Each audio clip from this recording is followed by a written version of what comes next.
Yeah, these are accurate. You could have these photographs of the exterior of the home, front and back, marked sequentially as innocent exhibits. They may be admitted. Thank you.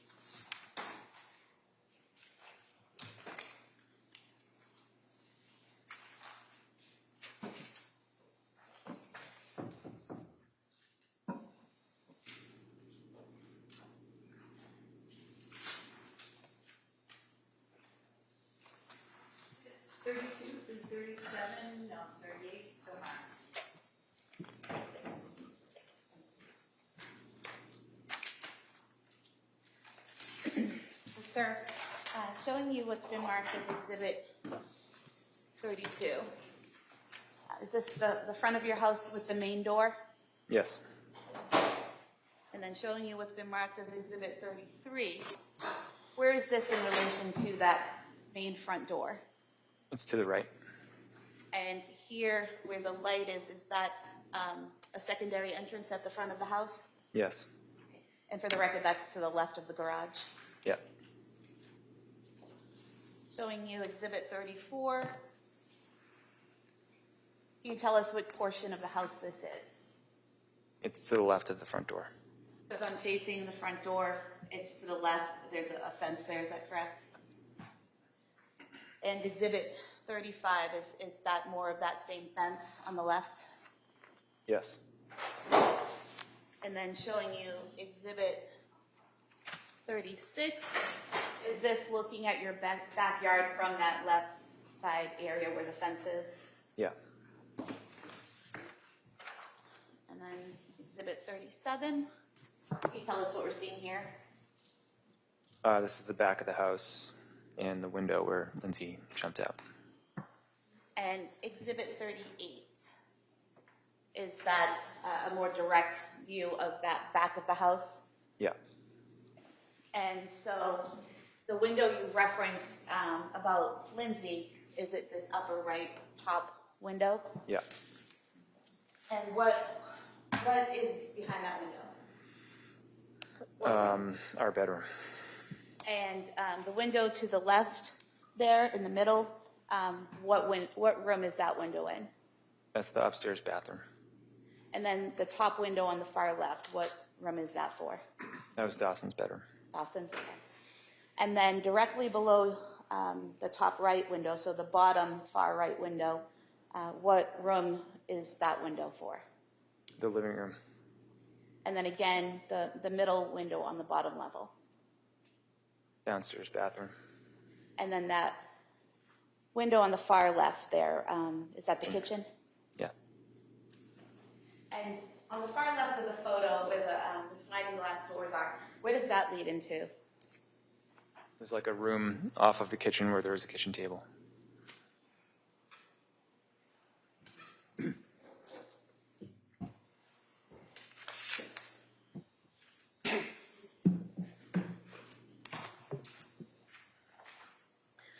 When you got home and you parked your truck, how did you get into the home? I went in through that side door.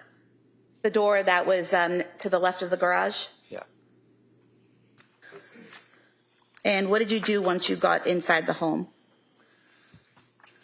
I started taking my boots off. And did you have some bags with you from CVS and 3V? Yeah. Where did you place those? On the kitchen island. Show you a couple photos of that area where you came in. Just tell us if it accurately represents how they looked, that area looked on January 24th, please. Yeah, that's accurate. You could have these two photos marked as the next exhibit, please. They may be admitted.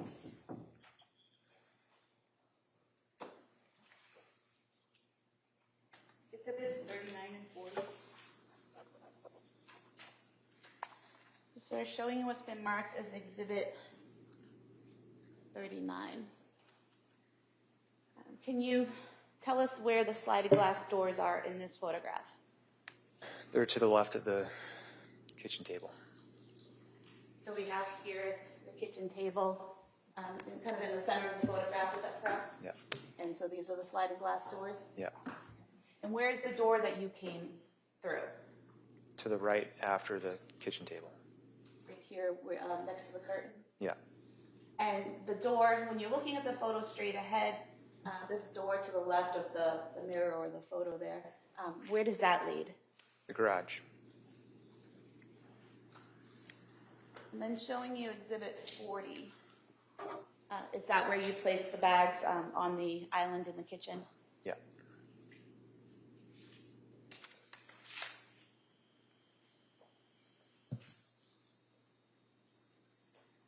When you came into the house and you were taking off your boots and putting things down, was there anything you noticed?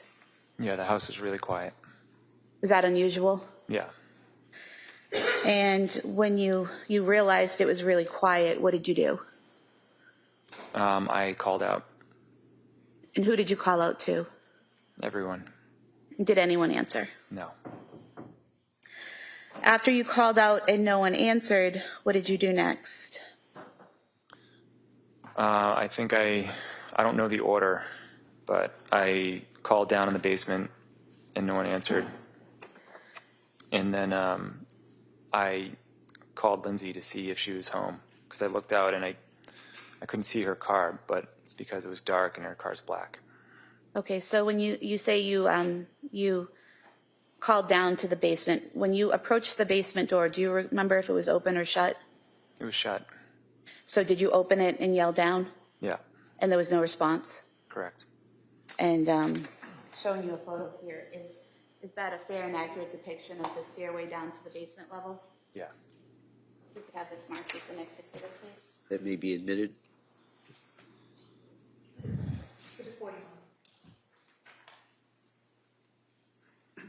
Do you recall when you opened the door to yell down whether the light was on or off?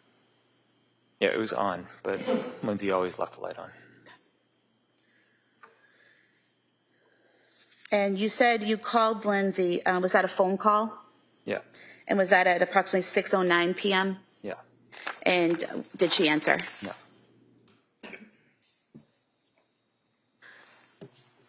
After calling down the stairs to the basement, did you leave the door open or did you close it? I don't remember. Okay. I would think I closed it because I always try to keep it closed. I'm not sure. Okay. And so after you called Lindsay and didn't get a response, what did you do next? I started checking upstairs. And where did you check upstairs? First, the bathroom.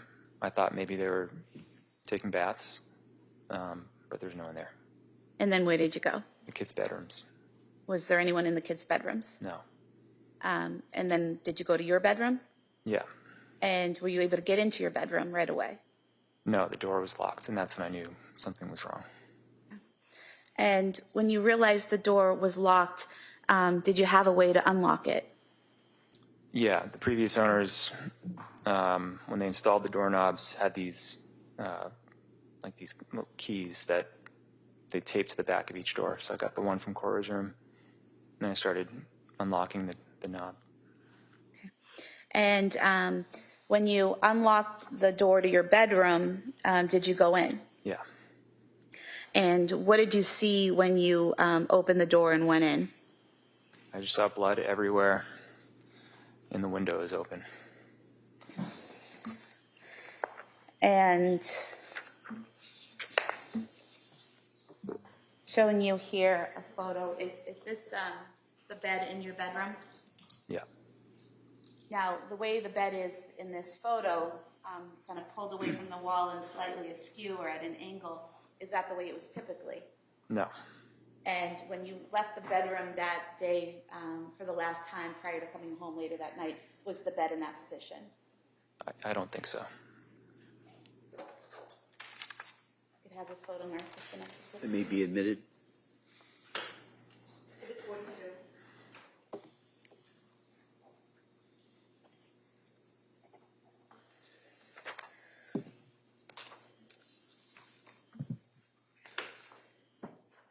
And you said you saw the window, is that correct? Yeah. Was it open? Yeah, there was wind blowing in. Showing you a photo here. Is that a fair and accurate depiction of how the window looked? Yeah.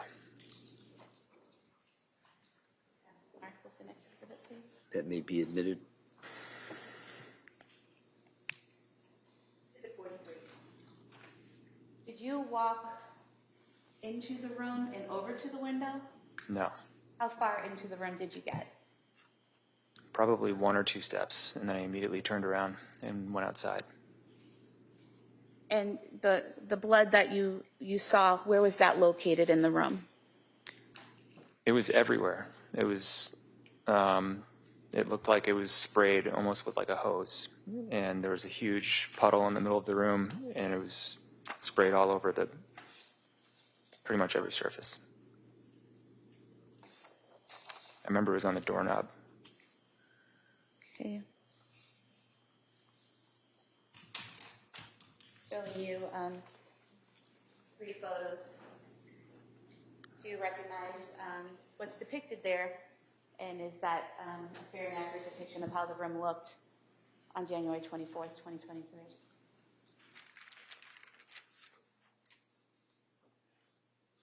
Yeah.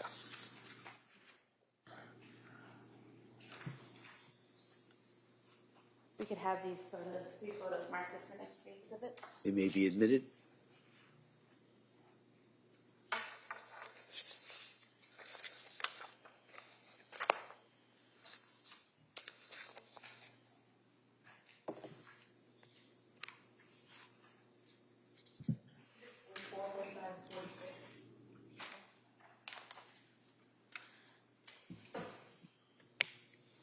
So showing you what's been marked exhibit 44. Is this the entrance to the room, looking into the room? Yeah. And then exhibit 45, is this mirror to the right of that bureau we were just looking at? Yep. And this area right here, is this the blood you were referring to? Yeah, that's some of the blood. And then in exhibit 46, is that getting closer to the window? Yeah. And is that more of the blood that you were talking about? Yeah.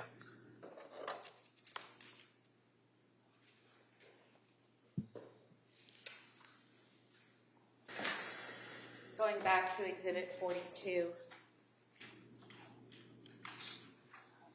there's no blood on the walls or on the bedding, correct? On those walls and the bedding, correct.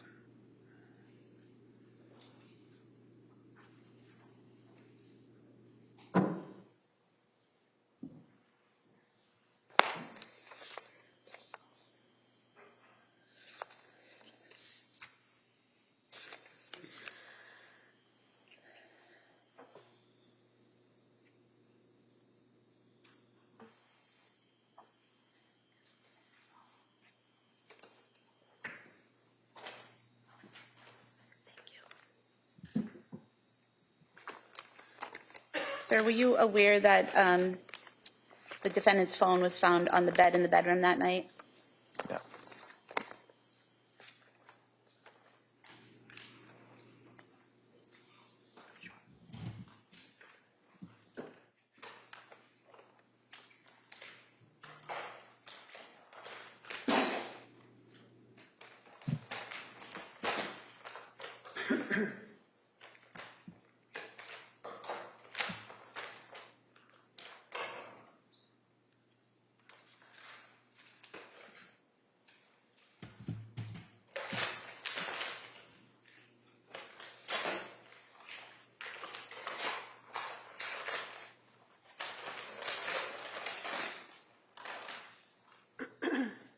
They're showing you this phone with this light brown case. Do you recognize this? Yes.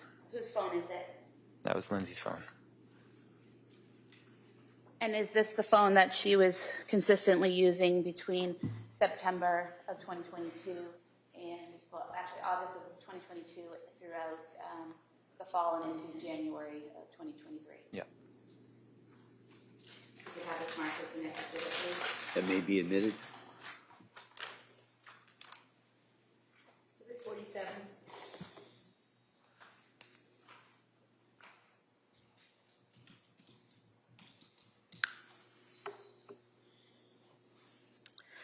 Sir, after making those observations in the bedroom, what did you do next? I ran downstairs and went outside. And do you recall whether you went out the front door or the back door? I went out the back door. So that would be the sliders, is that right? Yeah. And where did you go from there? I just looked around in the backyard below that window, and I saw Lindsay. And where did you see her? She was face up in the backyard, And where in the backyard was she? at the bottom of the window. And so, looking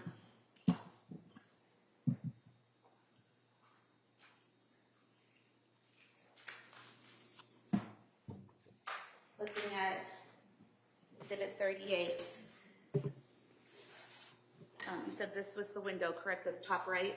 Correct. Where was she in relation to that window? Directly below it. So down here by the window well? Yeah.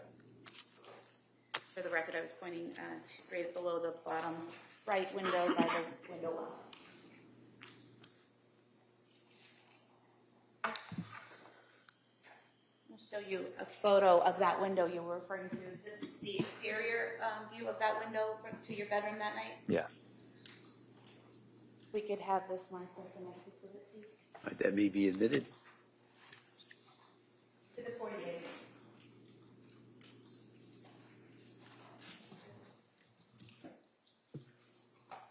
I'm showing you Exhibit 48. So the window's open, correct? Yes. And the screen for the window is up, correct? Yeah. At any point in time that night or afterwards, did you notice that the screen was cut or broken in any way? I didn't notice that, no.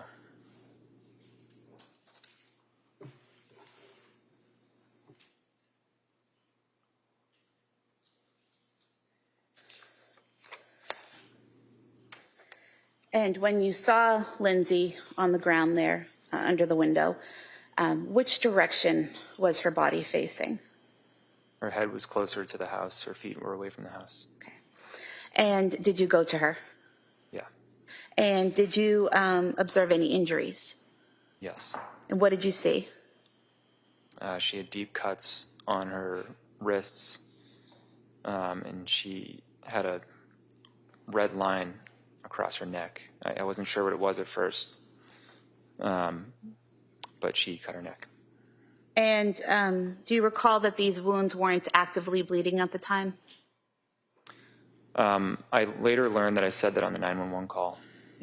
And when you observed these wounds, is it correct that the 911 operator asked you or instructed you to apply pressure if needed? I don't recall the whole call, but I believe that's probably true. Okay. And you didn't at the time feel the need to apply pressure to any of those wounds, correct? Correct. Did you say anything to Lindsay when you found her in that state? Yeah, I said, what happened? And what was her response? She said, I tried to kill myself. Did you ask her anything else? I said, where are the kids? And what was her response? She said, they're in the basement. And at that time, she didn't tell you that they needed help or they were in danger or they were injured, correct? Correct. And so you mentioned talking to someone on 911. At what point did you call 911? I don't know the exact time, but it took a few minutes because my phone was switching between Wi-Fi and 911. So I almost just started calling out for the neighbors, but eventually it went through. Okay. So you had some difficulty connecting, but eventually you connected to the 911 operator? Yeah. Okay. And did you stay on the phone with them while they were sending people to respond? Yeah. Okay.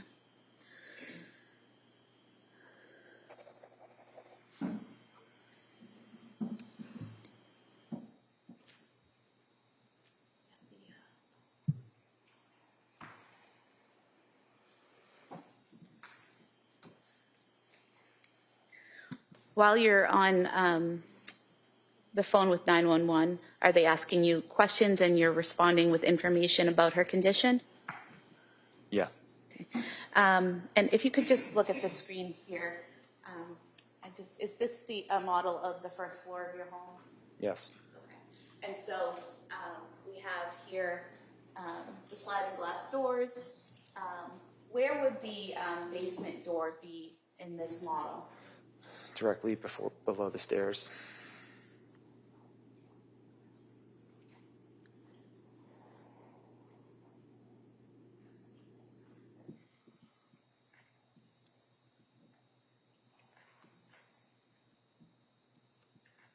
So now that it's flipped around, is this the door to the basement right here?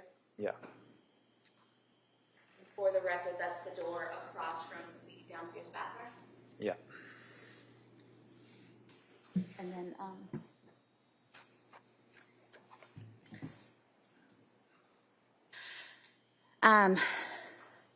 how long approximately, and I know you weren't looking at your watch or anything like that, but can you estimate for us how long it took for first responders to arrive?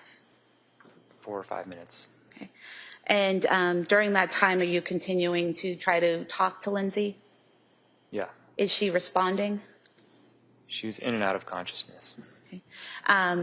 Was she breathing on her own? I believe so. Okay. And you're communicating information to the 911 operators, and are they giving you, advice on how to deal with the situation as it progresses? Yeah. Okay. Once emergency personnel arrive, what do? I immediately got up and ran to the basement. Okay. And do you still have the phone on you? You're still on the 911 call? Yeah, I didn't realize it at the time, but I did. Okay. And have you look at this model here on the screen. Is this a fair and accurate depiction of the setup of your basement? Yeah. Okay. If you can just describe the rooms for us, what the purpose of each room was. So the room in the back left was my office. The room with the black rubber mat is the gym. And then there's the living room to the right of that. And then the back right is just an area of the living room, and then there's a bathroom next to that. So when you come down those stairs that night, which direction did you go? I immediately went left. And when you went left, what did you see? I saw Cora. And how did she look? She had a band around her neck. And was that an exercise band? Yeah. And do you recall whether she was, what position she was in, whether face up or face down? She's face down. And when you saw her in that condition, what did you do? I immediately ran over and tried to take the band off. Were you able to get the band off? Yeah. And do you recall how you got the band off?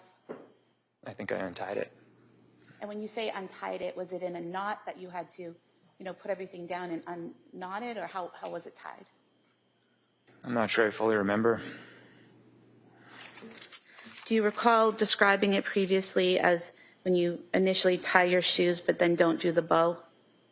Yeah, that sounds right. And was she responsive? No.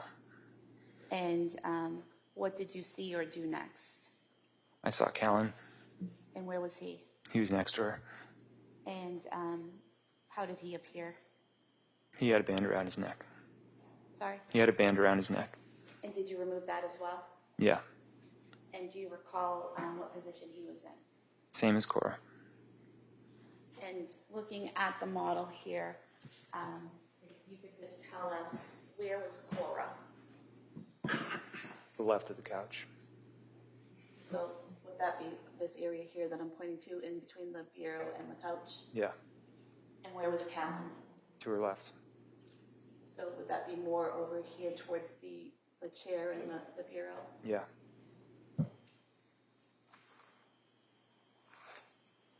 After you removed the band from Callan's neck, what did you do next? I tried to find Dawson. And where did you go? I looked in the bathroom and on the other side of the couch, and then I went to the other side of the basement, and he was in my office.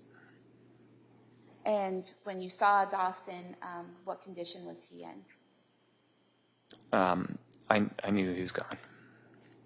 And did he also have a band around his neck? Yeah. And did you remove that band? Yeah. And looking at the office here, where was he located within the office? Just to the left of the door when you went in. Just in this area here, right inside the door? Yeah.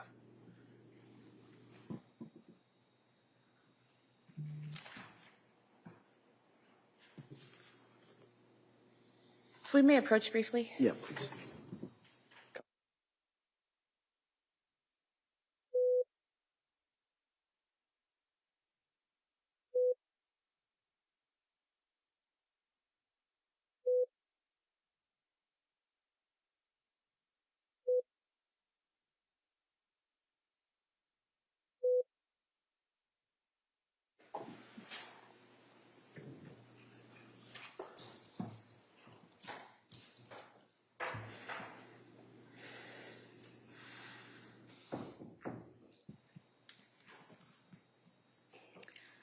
Now, after finding Dawson and taking off the band, what happened next? I think I was back and forth. I think I went to try to help Cora. Did you try to give her CPR? Yeah. At some point in time, do the first responders make their way down to the basement? Yeah. And do they take over care of the children? Yeah. Where do you go? They sent me upstairs. Okay. And at this point, Your Honor, I'd move to submit the 911 call as the next exhibit. All right. That may be allowed pursuant to the earlier order.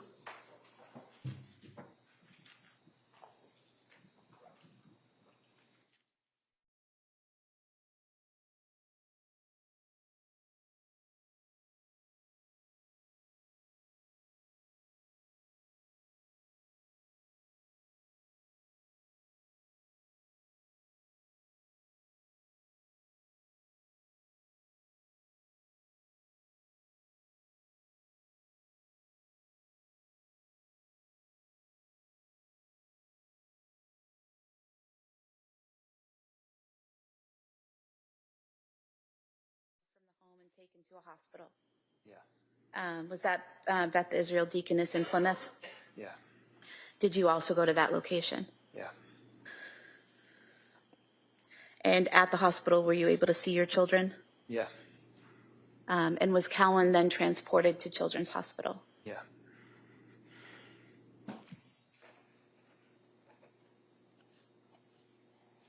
Did anyone ever tell you not to leave your kids alone with Lindsay?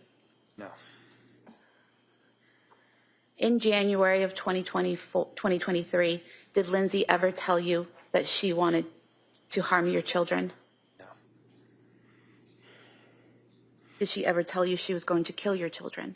No. Did you receive, a few days after this happened, did you receive a phone call from the defendant while she was at Brigham and Women's Hospital? I think it was like a week or so after, yeah. And what did the defendant say at that time about what had happened with the children? She didn't talk about our kids. She talked about what she went through. And what did she say about what she went through? She said she heard a man's voice telling her that if she didn't do it now, she would lose her chance or something like that. And did she also tell you that she had had a moment of psychosis? I don't recall.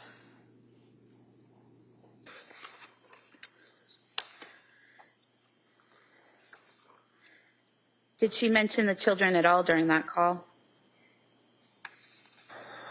I don't think so. I mean, not directly. Had she ever mentioned psychosis to you before? No, I didn't know what psychosis was until after this happened. Did she ever tell you she was hearing a man's voice before? No.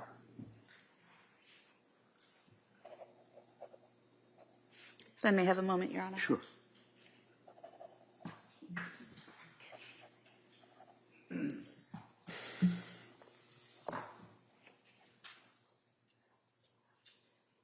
have no further questions for this witness.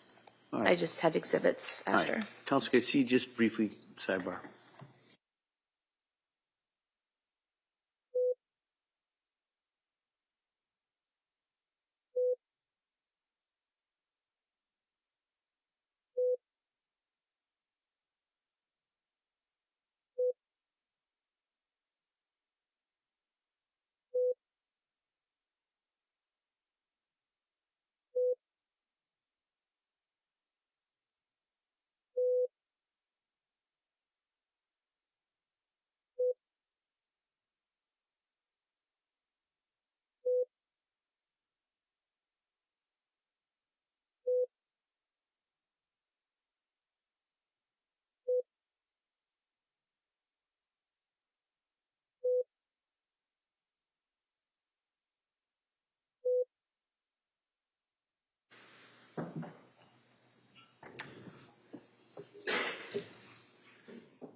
The witness could be All right. excused. Sir, you can be excused, subject to recall at a later point today. Thank you, sir.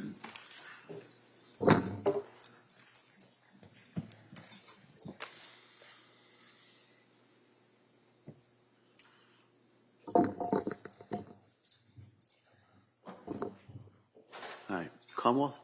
Your Honor, at this point, I would move to submit some evidence.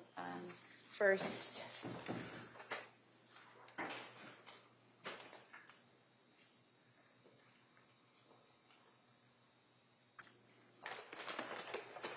would be the clothing Cora Clancy was wearing the night of January 24th, 2023.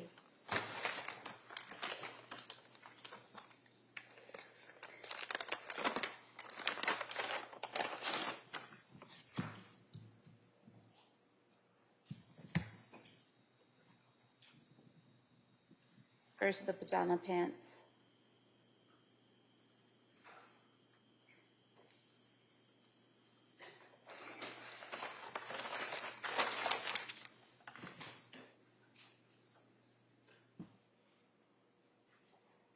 Pajama shirt.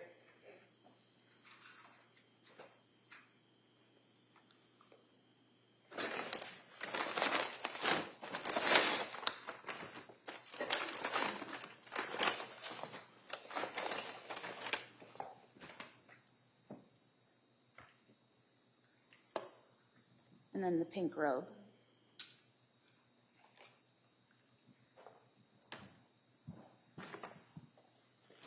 We could have these marked as one exhibit. They may be admitted.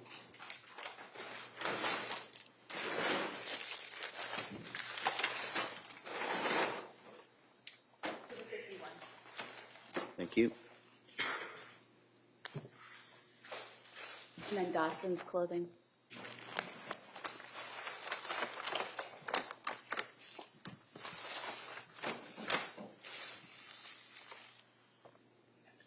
We have dinosaur underwear for the record.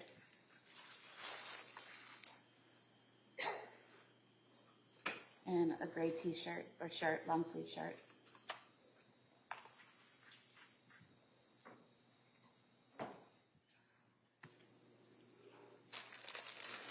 Could have this as the next exhibit, please. That may be admitted.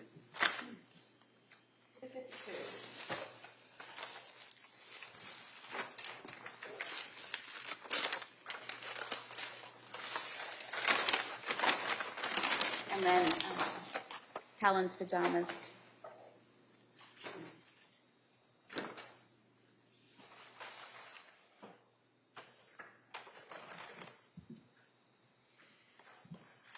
As the next exhibit, please. That may be admitted.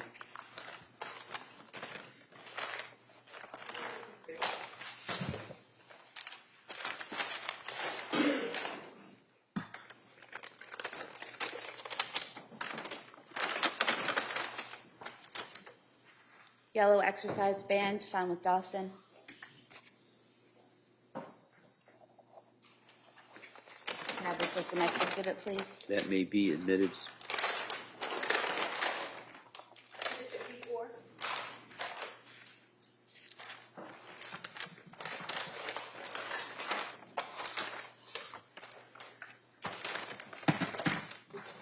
black exercise band found with Cora.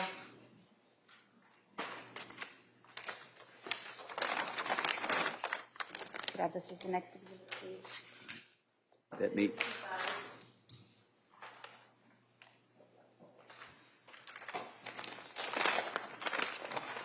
And then the blue exercise band found with Callan.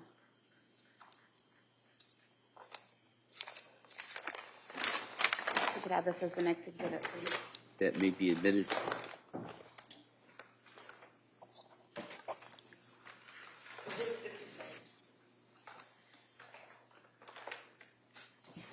Your Honor, we would ask that the 911 call be played. All right. All right. Members of the jury, I just kind of wanted to give you,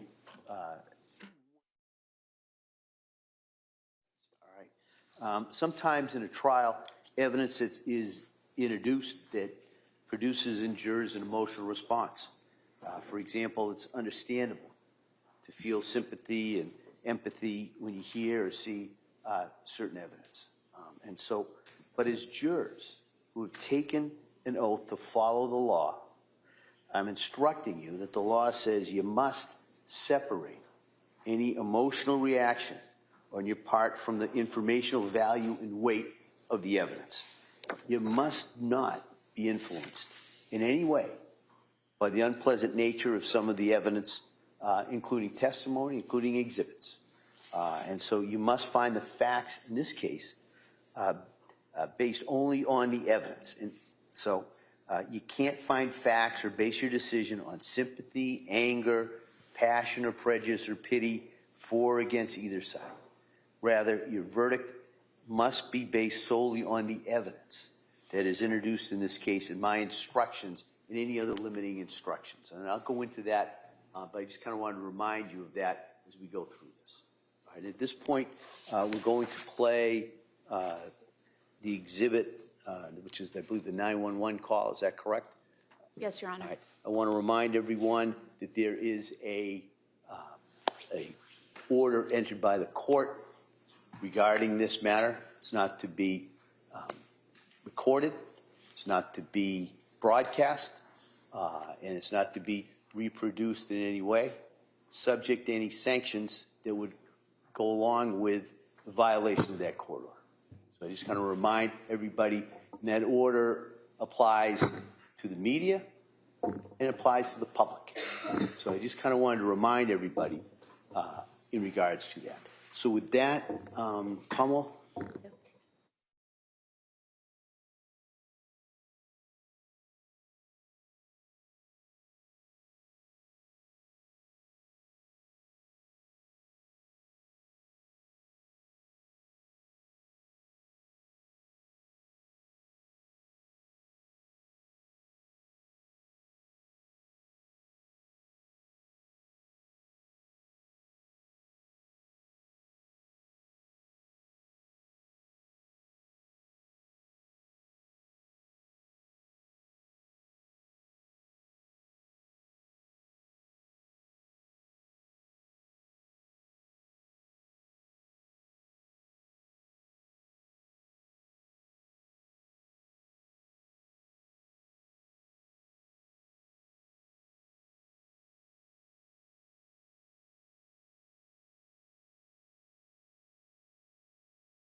place them on the chairs.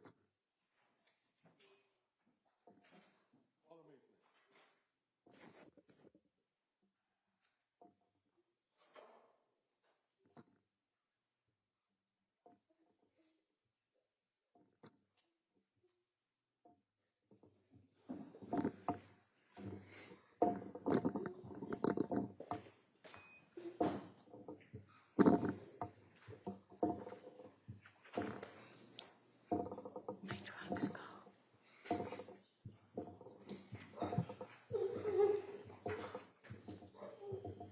Jurors have exited the courtroom. The court's in session. Please be seated.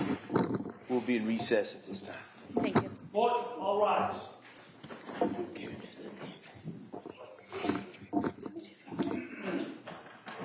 Recess, please exit the courtroom. Clear out the courtroom, please. Thank you.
Your Honor, for the purpose of the record, we return back to the matter of Commonwealth versus Lindsay Clancy. All parties are present, including the defendant. All right. Counsel, can I see it sidebar, please?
All right, we're going to take about a 5-minute break, and we'll come back out, and I'll address the scheduling with counsel.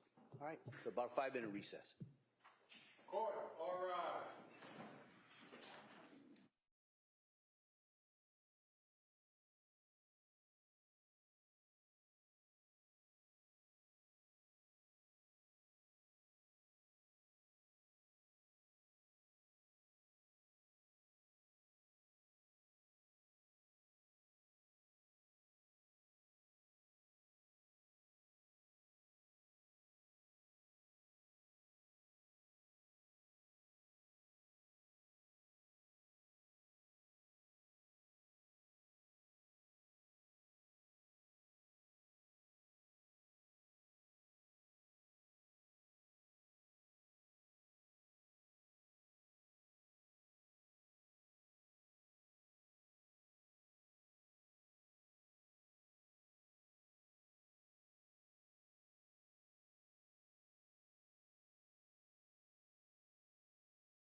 Court is back in session. You may be seated.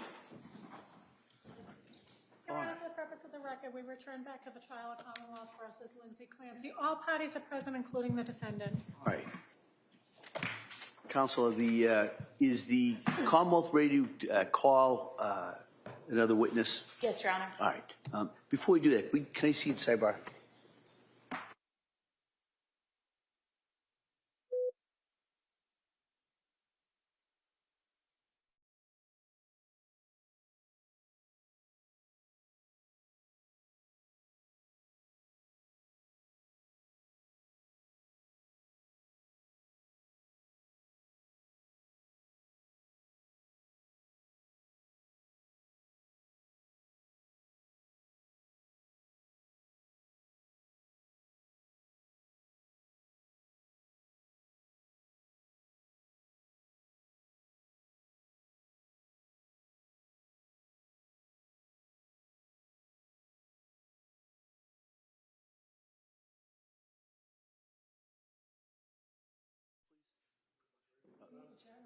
Oh, jeez.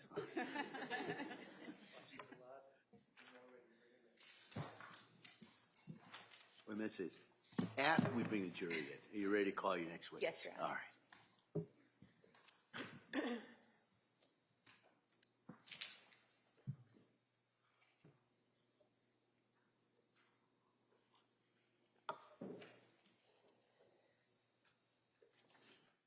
Which ones do you want? All the exhibits are in that box.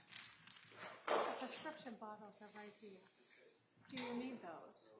Court, all rise. Jurors enter.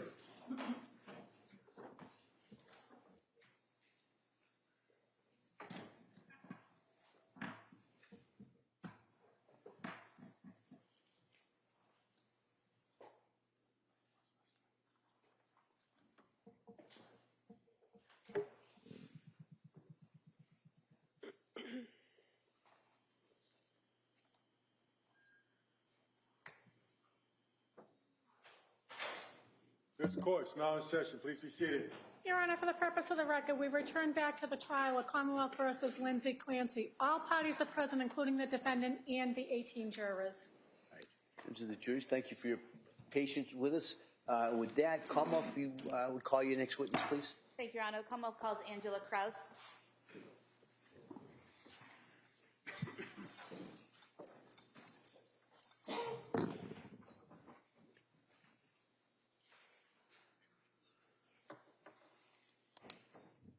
Good morning. Right here, raise your right hand for the clerk, please. Good morning. Do you solemnly swear that the testimony and the evidence you shall give to the court and the jury that have now pending between the Commonwealth and the defendant shall be the truth, the whole truth, and nothing but the truth, so help you God? Thank you. Why don't you step right here, please? And take another seat. Hey, good morning. Good morning, how are I'm you? going to ask you to keep your voice up and speak into that microphone, please. Okay. All right, thank you. Commonwealth. Thank you, Your Honor. Good morning. Good morning. Could you please state and spell your name for the record? It's Angela Kraus. It's Angela Krause. And your date of birth, please. 5/19/77. Where do you work? CVS Pharmacy, And at which location? Kingston. And do you know the address of that location? 189 Summer Street. And how long have you worked there? 4 years at that location. And what is your role there? General manager How long have you been the general manager? for CVS. For CVS, yes. 9 years. And so the entire time you've worked at that location, those 4 years, you've been the general manager at the Kingston store? Yes, ma'am. I want to direct your attention to Tuesday, January 24th, 2023. Were you working that day? Yes, ma'am. And what shift were you working? Closing. Which is what hours? Say roughly 3 to 11. So that would be 3 p.m. to 11 p.m.? Yes, ma'am. And I want to direct your attention further to 4:48 p.m. Did you receive a phone call while you were working? Yes, ma'am. And was that on the CVS line? Yes. And do you know that number? No. Okay. And where were you when you received that call? I was in the office And what were you doing? preparing to do cash for the night. And what does that entail? Closing out the registers. Okay. And the call that you received, was that from a male or a female? Female. And what, if anything, did she say? She was inquiring if I carried a product in stock. And what product was that? It was like a constipation medicine. Was it Miralax? Yes. And did she specifically ask for something to do with children's marital acts? Well, I asked for clarification because depending on if she wanted children's or adults, it would be in a different part of the store. Okay. And when you asked for clarification, was she able to provide clarification? Yes, she And what- said it was for children's. Okay. And what was your response? It's located in 2 different places in the store. And did you give her any specific brand names or anything like that?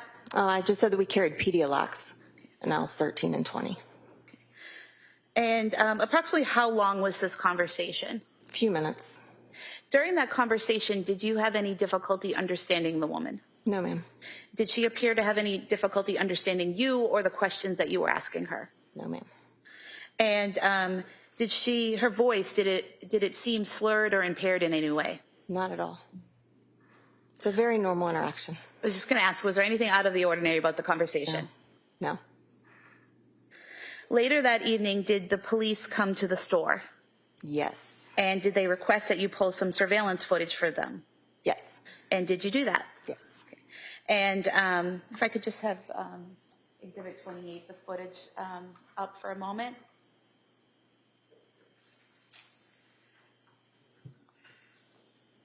If you could look at the screen here, do you recognize the store? Yes. And is this part of the footage that you provided to police that night? Yes. And directing your attention over here to the right, the aisle where the gentleman is standing, all the way to the right of the store. Are you familiar with what was in that aisle in January of 2023? Yeah, that's our children's aisle. So that would have things like children's PDLX? Yes, ma'am.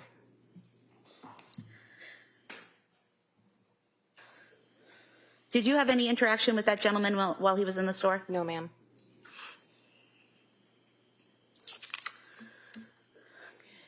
And did the police also ask you to provide a copy of a receipt for that gentleman's transaction? Yes, ma'am. And just showing you Exhibit 26. Is this the receipt that you provided to the police? Yes, ma'am. And on here, it says Skittles Wildberry. Would that be Skittles? Yes. It also says FLT PDLX LQD GLY for the second item. What does that stand for in CVS? It's Fleet brand, but then it's going to be Pedialax and then a glycerin suppository. Okay, so the FLT is for Fleet? Yes. And the PDLX is for PDLX? Yes, ma'am.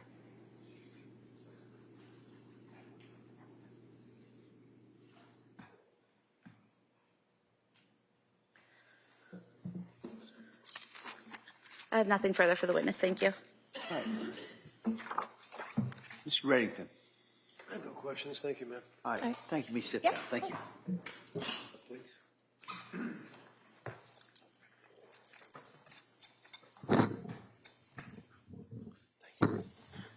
Your Honor, the Commonwealth would call Soraya Sweeney.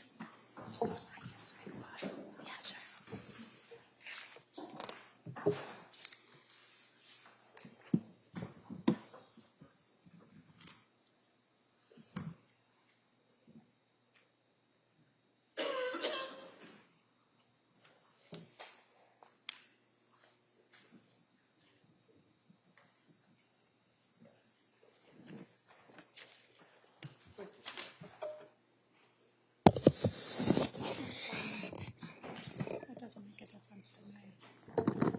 Come on, ma'am.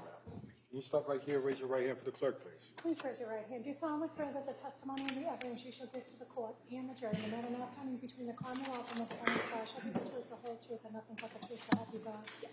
Thank Wait, you. please.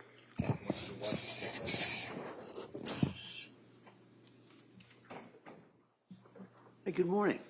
Good morning. All right, I'm just going to ask you to keep your voice up and speak into that microphone. Thank Absolutely. you. Yes. Thank you, Tree Your Honor. Sprague. Thank you. Good morning. Could you please state and spell your name for the record? My name is Saria, S-A-R-I-A. My last name is Sweeney or Shelgren, depending on what year we're in. So in 2023 was It your was last Sweeney, S-W-E-E-N-E-Y. And now what is your last name? Shelgren, S-H-E-L-G-R-E-N. And what is your date of birth? 9/3/89. And where do you work? Currently have 2 jobs. I work at a doctor's office and I also work at 3V. It's a restaurant in Plymouth. And how is 3V spelled? It's spelled out the number 3, THREE, with a V at the end. And how long have you worked at 3V Restaurant? Since 2019, And where is it located? in Cordage Park in Plymouth. And in 2023, in January of 2023, what was your role at 3V Restaurant? I was a hostess then. And directing your attention further to Tuesday, January 24th, 2023, were you working that night? Yes, I was. And what shift were you working? I work an evening shift. Usually I would arrive between 4:45 and 5 o'clock, And when would your shift end? typically between 8 and 9 o'clock. And what was your role as a hostess? Greet patrons, take takeout orders, give takeout orders, seat people, generally help with the running of the restaurant, front end.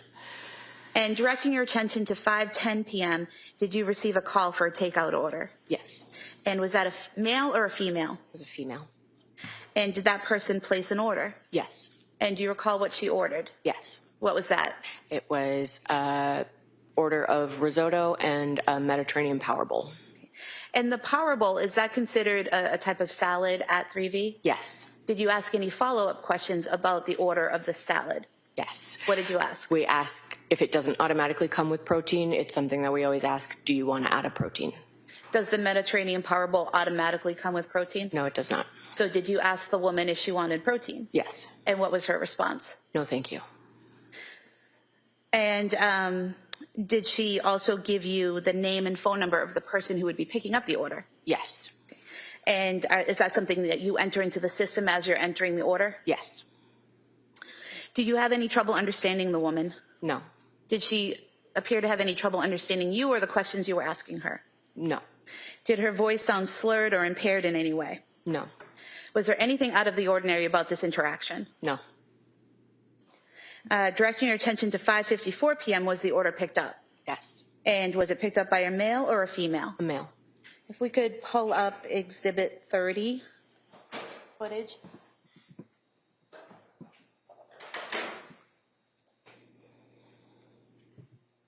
And are you depicted in the video here?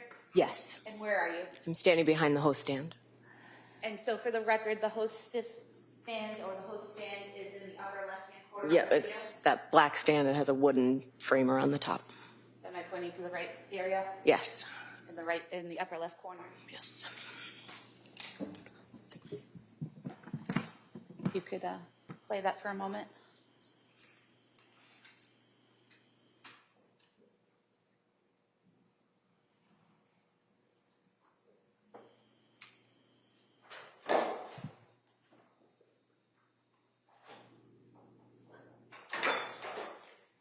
And if you could pause it, please.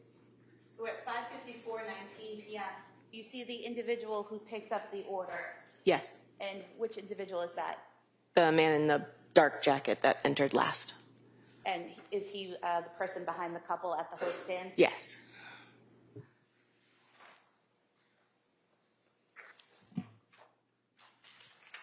And showing you what's been marked as Exhibit 31.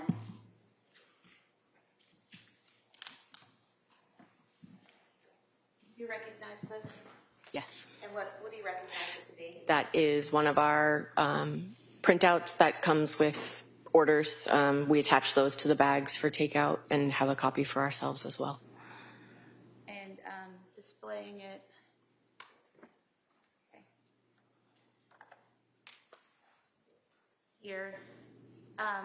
Here in the line where it says Patrick and then a phone number, is that where you would enter in what the person calling gives you for the information of the person picking up the order? Yes.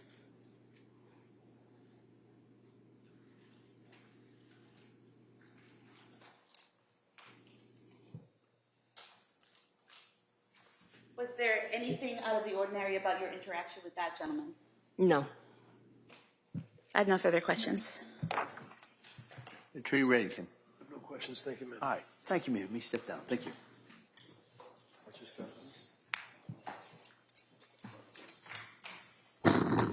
All right, Counsel, could I see you at this time? Scheduling.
All right. Well, members of the jury, remember I said today was going to be full of a couple of starts and stops. This is going to be one of those stops. All right. So we're going to do. I'm going to excuse you till 2 o'clock. All right. And then we're going to come back and we're going to resume. I believe with the Commonwealth's case. So we're going to be in recess on this matter till 2 o'clock. All right.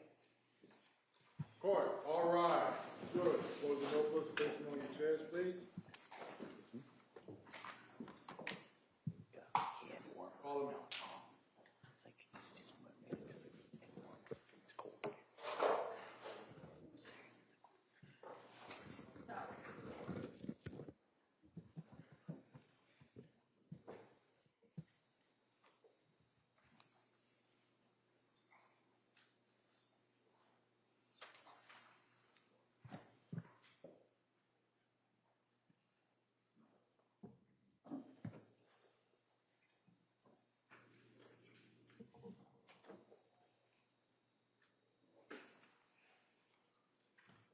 Jurors have exited the courtroom. This court's in session. Please be seated. All right. We're going to be in recess on this matter till 2 o'clock. I want to remind everyone of the media order regarding not videotaping or broadcasting from the courtroom or inside the courthouse. So I just kind of wanted to reiterate that. All right. So with that, we'll be in recess till 2 o'clock. Thank you. Court, all rise.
Back to session, you may be seated.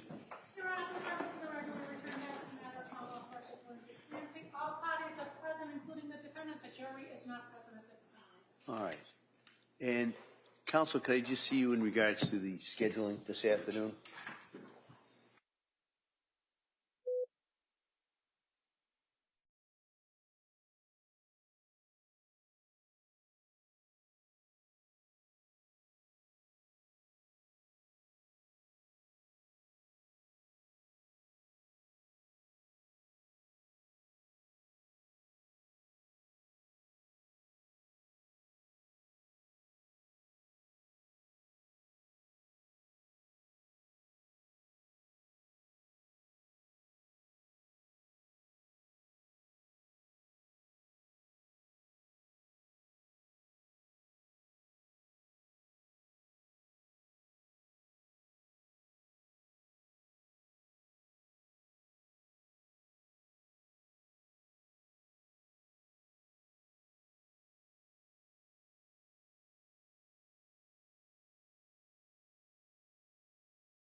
Remember to watch your stepping.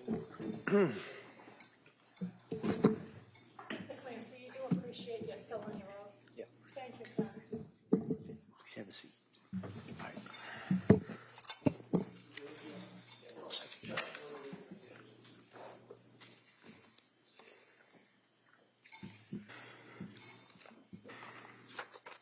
Water there. Yeah, thanks.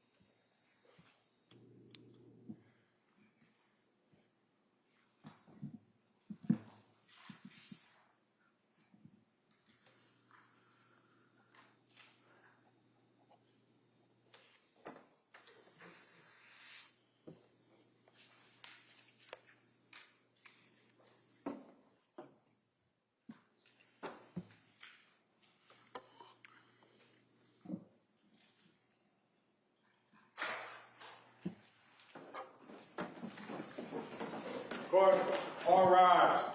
Jurors entering.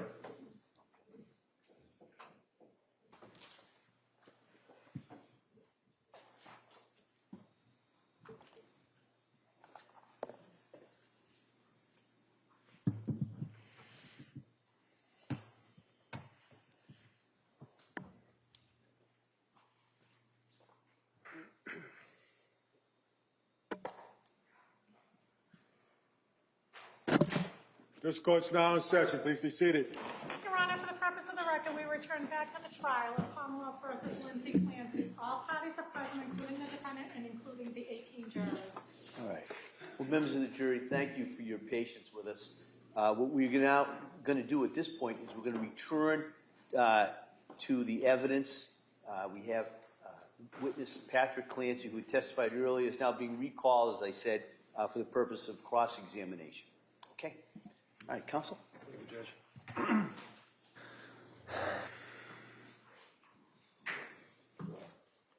Afternoon, Mr. Clancy. You and I have certainly met before, correct? Correct. Would you agree with me that I went with you and your brothers, maybe some other people, into your home very shortly after the state police finished with searching and removing what they felt was evidence from the home? Yes. And you recall that went into different rooms and looked at different things, and I think I took some photographs and things of that nature. Do you remember that? Yeah.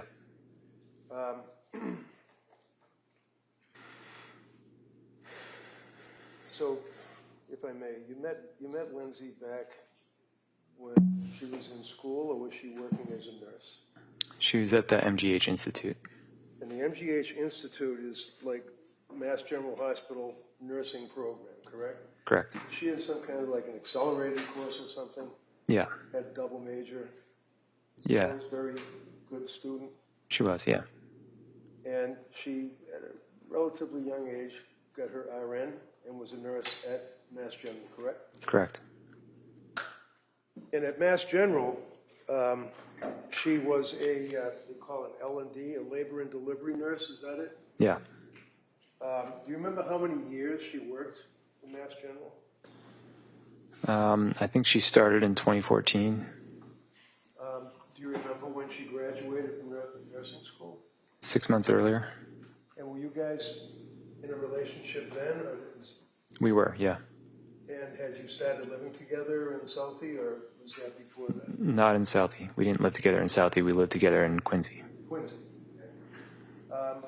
Tell us a little bit about, you know Lindsay, obviously, better than most. How did she like being a nurse? She loved it. I think it was her dream. Would you say that she enjoyed her work and helping people? Definitely, yeah. So there's been some commentary here from the government about that she was anxious because she had to go back to work, like she didn't want to go to work, she was lazy, or whatever the case may be. Objection. This is sustained. If you could rephrase that. All right, so I'll strike lazy. That she didn't want to go back to work, but I believe you said in answer to the DA there was a reason that you could see that she was anxious about going back to work, correct? Correct. Now, was she anxious about going back to work, to your knowledge, because she just didn't want to work? No. What was the reason? She struggled to be away from our kids at a young age. So when you guys ultimately moved to Duxbury, did you have children then? Yeah. And as the years went by, you obviously had more children. Ultimately, you got 3 children, Yeah. correct? Yes. You told us about her birth with Cora, and Yeah. Cora, it was a bit of a rough birth. Is that right? Yeah, she didn't have time to get an epidural, and she bled a lot. Do you, in the years that you lived with Lindsay as boyfriend and girlfriend, fiancés, and then ultimately husband and wife, do you recognize her handwriting? I haven't seen it in a long time, but so I'm not sure. Okay.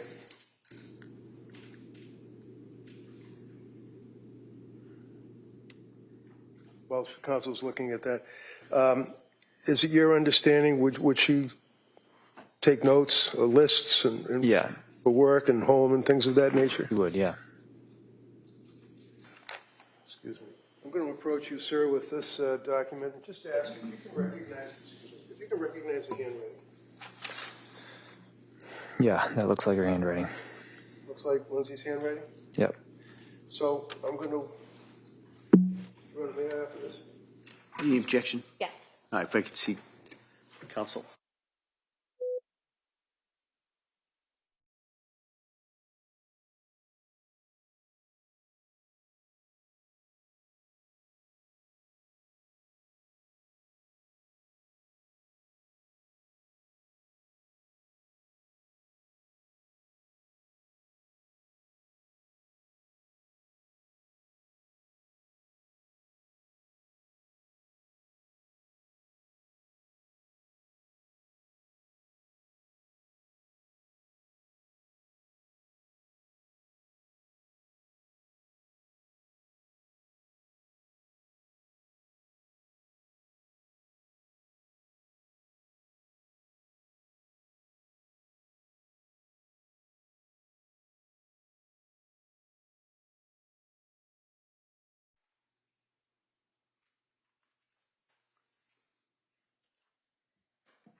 Can you see that, Mr. Clancy? Yeah. Pull it away a little bit. Looking at this, what does it appear to be to you, if you know? Does it appear to be notes of deliveries that she was involved with? Yeah. You see the first one, what's the date, if you can read it? I can't. It says May 11th, 2015. And does that indicate, would that, to your knowledge, be around when she started working as a labor delivery nurse? I thought she started a little early, but I'm not sure. You see the name of the little girl that was born on that date that was her first delivery? Yeah. What's the name? It's Cora. And is that the reason you guys named Cora? It was, yeah.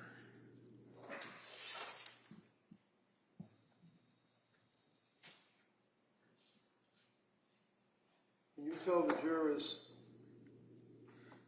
as a husband living with Lindsay over the years, what kind of a mother was she? She was very dedicated. She did everything. She started reading them books at 3 months. And she made up songs for them. I remember she used to make green eggs and ham for Cora because she liked that book. Is that one of the Dr. Seuss books? Yeah. She brought them to music classes. You're quite the musician yourself, isn't that right? I play a few instruments, yeah. You play guitar. Yep. In your home, one of the things that appears to be striking is that almost every room, other than maybe a bed, well, actually a bedroom, but was dedicated to children. Would you agree with that? Yeah. Like you didn't have a fancy dining room, right? We did not, no. What did you have in the dining room? We had the table that I grew up with. How about stuff on the wall in the different rooms? Did she put things, wall hangings on the walls for the kids? There was a lot of art projects, stickers, things like that. And would they be hanging from the wall? Yeah.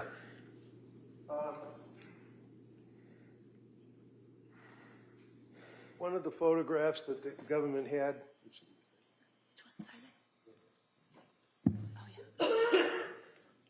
was photograph that, excuse me, you can identify for us. Is this photograph a fair and accurate depiction of one of your rooms? Yeah. And what room would that be? That's the playroom. Right off of this room? Any objection? No. All right, that may be admitted. Exhibit 58.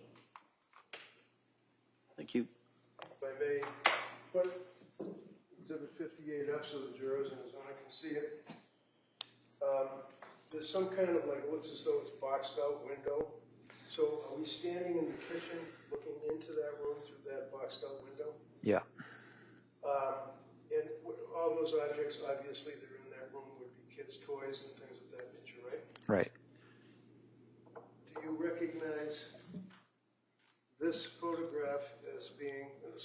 just a sample or sampling of the kids' rooms? Yeah, You know which room that was? I think it was Dawson's. Okay, cut off of this. Any objection? No. All right, that may be admitted. All right, thank you.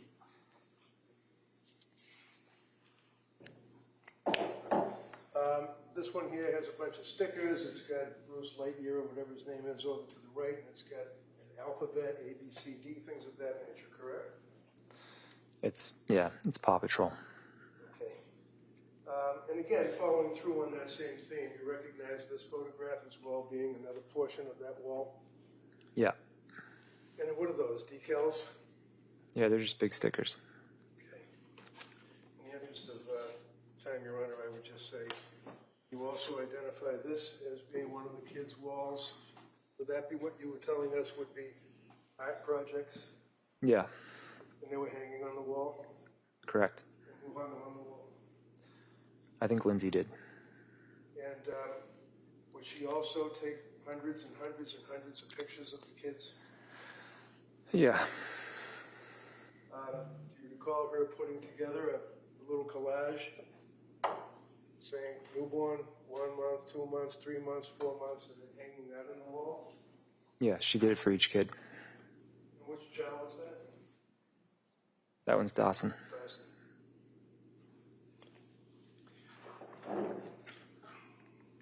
Did you have occasion to see her interact with Dawson as a... Greg, did you wish to introduce those photographs? Thank you, I appreciate it. These two are... It's 60 and 61. Okay, thank you.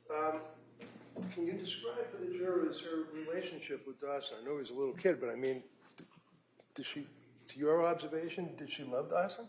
She loved Dawson very much. Did she resent him? No.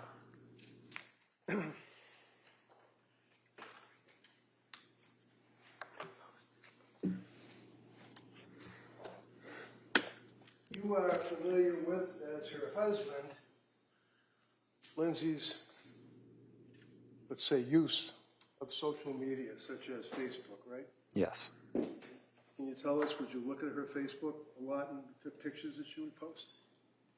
To be honest, no, not really. Okay. Were you able to identify any of her postings on Facebook? Probably. Okay. Representative, over the years, or the period of time, I'm going to ask if you can identify this particular Facebook. Your Honor, if we may approach briefly. Sure, yeah, Counsel.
Clancy, you know, and if I ask a question and it's difficult, or if you need a break, I'm sure that, you know, listeners will certainly give you a break. Yep.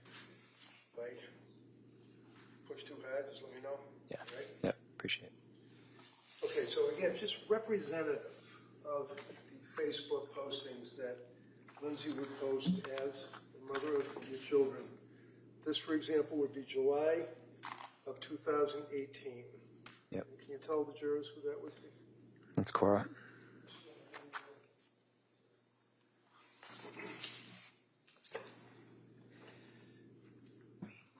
Moving forward, say June of 2021. Can you tell us who that? That's Cora and Dawson. Okay.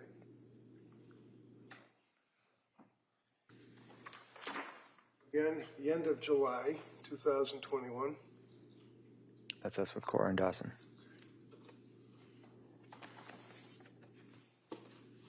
August 2021. Dawson. Okay. End of August 2021. It's Cora and Dawson.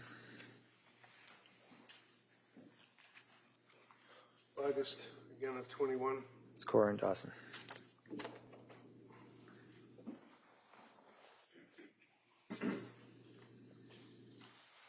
Number 1 of 21. It's Cora and Dawson.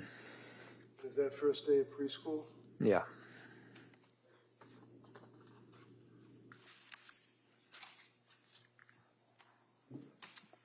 September of 21. That's Lindsay and Cora. And do you, was that some kind of like a family fun day, if you recall, where there was like lots of things for kids to get in? Yeah. Okay.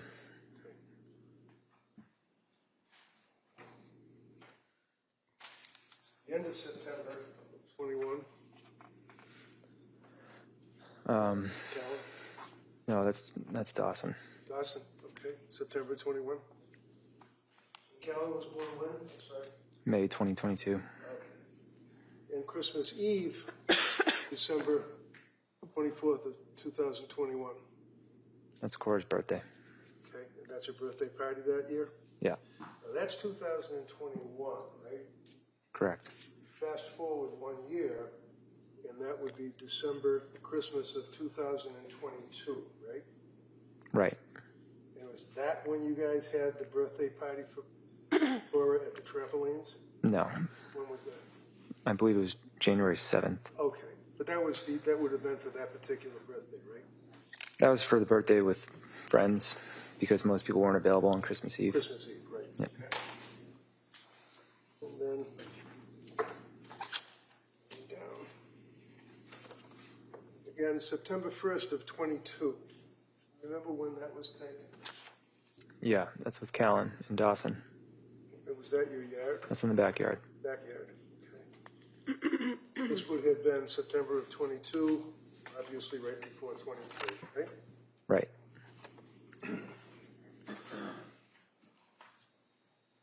And again, for this one here, July of 22, can you tell the jurors, you guys had a pretty good summer that year? It was a good summer. Yeah, that was on Cape Cod. This picture was on Cape Cod. Yeah.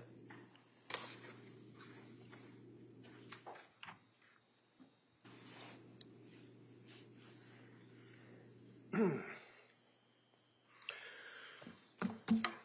couple of points that I wanted to raise, sir, with you. You have an email sent from your, is it Surface Pro? Is that what it's called? That was my laptop. Laptop? Yeah.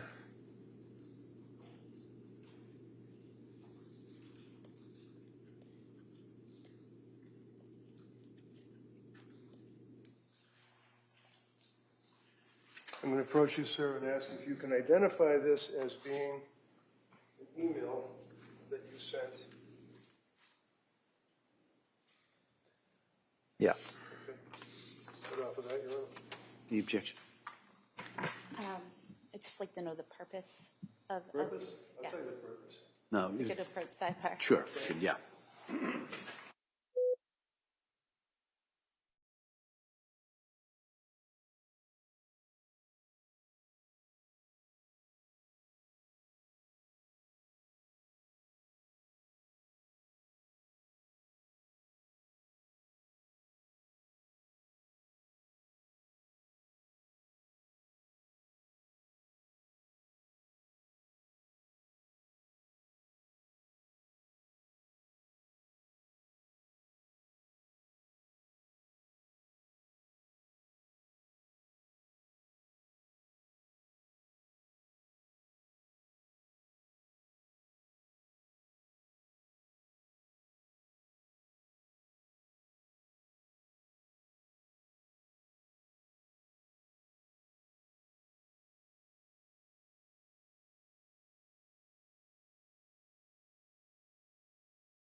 No objection, Your Honor. Okay, thank you. That may be admitted.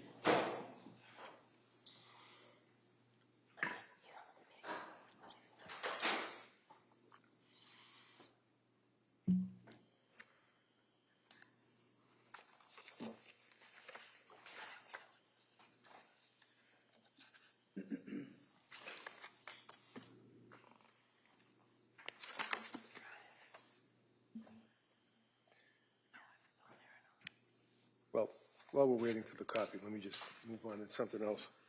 Do you recall yesterday the district attorney was asking you a question or stated to you that on December 2nd of 2022, that you and your wife went to a fancy hotel in Boston and she had a massage and you both had a big dinner? Do you recall her asking you that question? Yeah.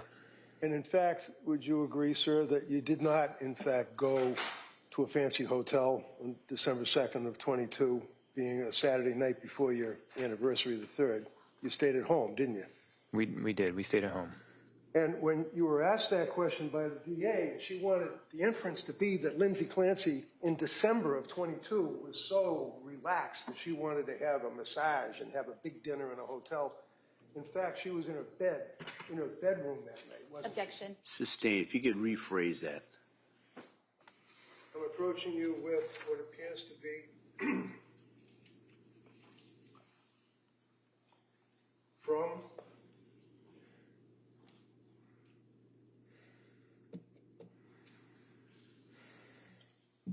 one of the photographs that the district attorney had showed you yesterday with her in a mask, and I believe the dachshund in a mask, right? And then, Yep. now that photograph, sir, was actually preserved, if you will, on the Laptop Pro computer. Isn't that right? Did she send that to you? She sent it to my computer. Okay. I don't know. And where was she? Do you remember when that picture was taken? Let me I just show you. believe it's What yeah. That's what the photograph was. It looks like they're at the doctor. At the doctor's office. Okay. And can you tell me the date that that picture, right-hand corner top, what date was that picture taken and sent to your computer? It's December 2nd. The same date that we're talking about, correct? And what Correct. time was the picture sent? 12:45 p.m. Okay. So the jury.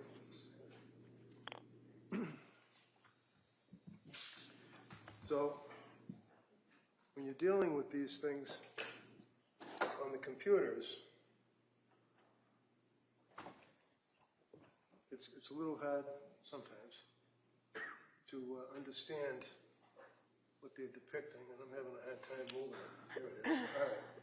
Right there, you see that there? That's the date that we're talking about, right? Right. Just to clarify, though, it looks like that was on an iPhone. Oh, I'm sorry, iPhone. Okay, it was sent to you, though. Correct. And it was on December 2nd, the date that the DA was suggesting you were in Boston having massages and dinner, right? Objection, that was December 3rd. All right. It's Well, the jury's memory, but. yeah, if you can answer that. Do you recall, sir, that she also had sent you the same day, or taken a picture of what appears to be Cora's Christmas list, wish list. Is that what that is? Yeah. Okay. And if you look at the record on that, that was sent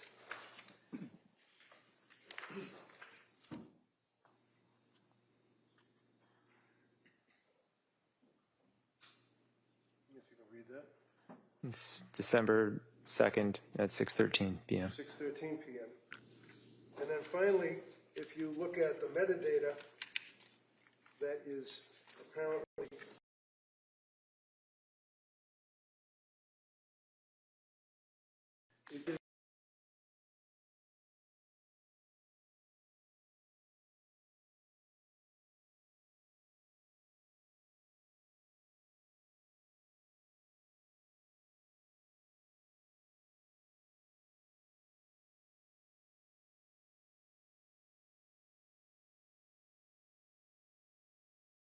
and that would be the metadata with the latitude and the longitude, and shows you where these photos were taken, correct?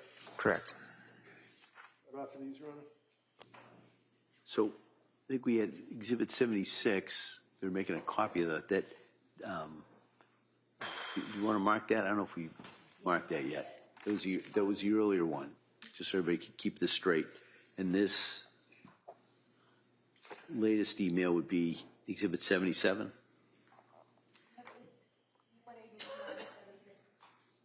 That would be the letter, the email? Yeah, the email right here. Yep.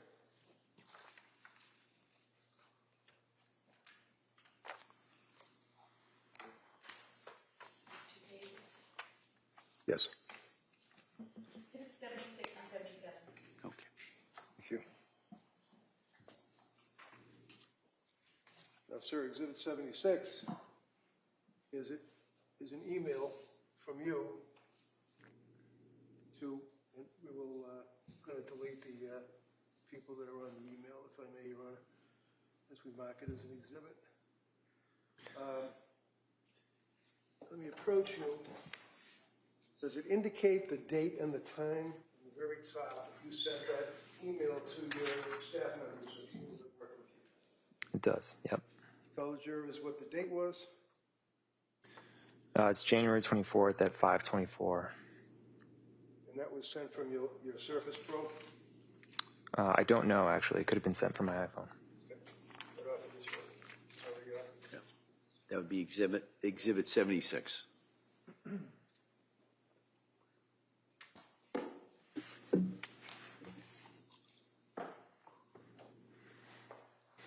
Now, when was Callan born? May 26, 2022. My memory serves that it was a good birth. It was not easy birth, but I mean, there were no complications. There were no complications. And were both of you very happy with Callan being Yeah. born healthy? And We felt very lucky. and then in that summer of 22, you had one of the best summers that you've had, right? Yeah. What happened in September, October of 2022? Lindsay's mental health started to deteriorate. And when you say that, sir, what is it that you, as her husband, observed? Just increased stress and anxiety. And did she, as a result of that, go to see or reach out for help to see someone? Yes. And who was that? I believe it was Jennifer Tufts. Now, Jennifer Tufts is a psychiatrist, Yeah. and where is she located? I never went to her office. Somewhere on the South Shore. Do you remember when Lindsay went to see Jennifer Tufts? I don't remember the exact date. I think it was sometime in September. I wasn't really involved at the beginning of Jennifer Tufts. Of course. Do you recall that the difficulties or the trouble, so to speak, began towards the end of September into October of 22? Yeah, it was pretty gradual. Okay. But do you remember when the DA asked you yesterday whether or not You used your computer to Google suicide in, I think it was August of 22. Do you remember her asking you that question? Yes. And do you remember your response? No, honestly. You didn't Google that, did you? I don't think I did, no. No. But I'm going to show you, sir, a web history of your computer. Have in mind that the question was asked of you as to whether or not in August of 22 you Googled suicide. You responded no, right? Correct. The inference being, I guess, that back in August of 22, she would have Googled it, apparently, right? Sure. You know a guy named Tim Hall? I think you mean Tom Hall. Yeah, Tom Hall, I apologize. Who's Tom Hall? He's a musical artist, He's a what artist? like a country artist. Country. Is he like a guitar playing guy or singer? Yeah, was. When you say was, what happened to him? He committed suicide. And I'm going to show you, sir, your Surface Pro records back in August of 22. Do you recall Googling the name Tom Hall so you could access one of his new albums or new records? I do remember briefly listening to Tom Hall's music. Okay. Now, you've never seen, you haven't seen this document before, correct? Correct. All right, and this would be, I'm sure you're probably familiar with it. When you get a phone dump or a computer records dump, you get a printout of all the sites that somebody would go on, Google, Wikipedia, things like that. Right. If you can look to the right, Yep. down a little bit, you see, I think it says Tom Hall. Yeah. What does it say on Tom Hall? It says his Wikipedia page. Yep.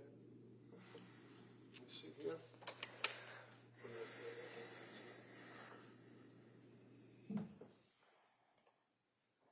So, here, we've got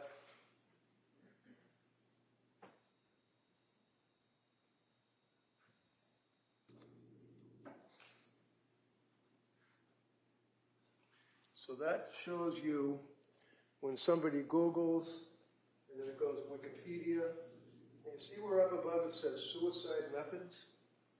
Yeah. Now, you didn't, as you said to the DA, you didn't Google suicide methods, right? I didn't Google suicide methods, no. But in fact, sir, when you Googled Tom Hall, it took you to the Wikipedia page and it said that he died, right? He did, yeah. And then you clicked on the Wikipedia page and it went into a hyperlink. You know what a hyperlink is? I imagine you Yeah. do. Hyperlink. Yeah.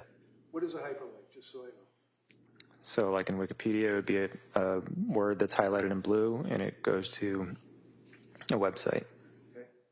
So if I suggest to you, sir, that as you move down on your searches that afternoon, that you were looking at Tom Hall, that it brought you to ways to commit suicide,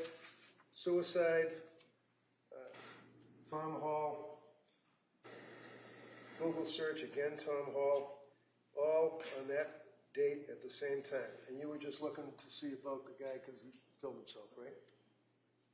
Yeah, I think so. Yeah. Right off of this. Any objection? Can I just see the packet? Oh, yeah. Again, Your Honor, I got that discovery from the DA, so it's. Well, it's an email from his We'll expert, not us. just take a look at it and we'll kind of go from there. Hold on a second.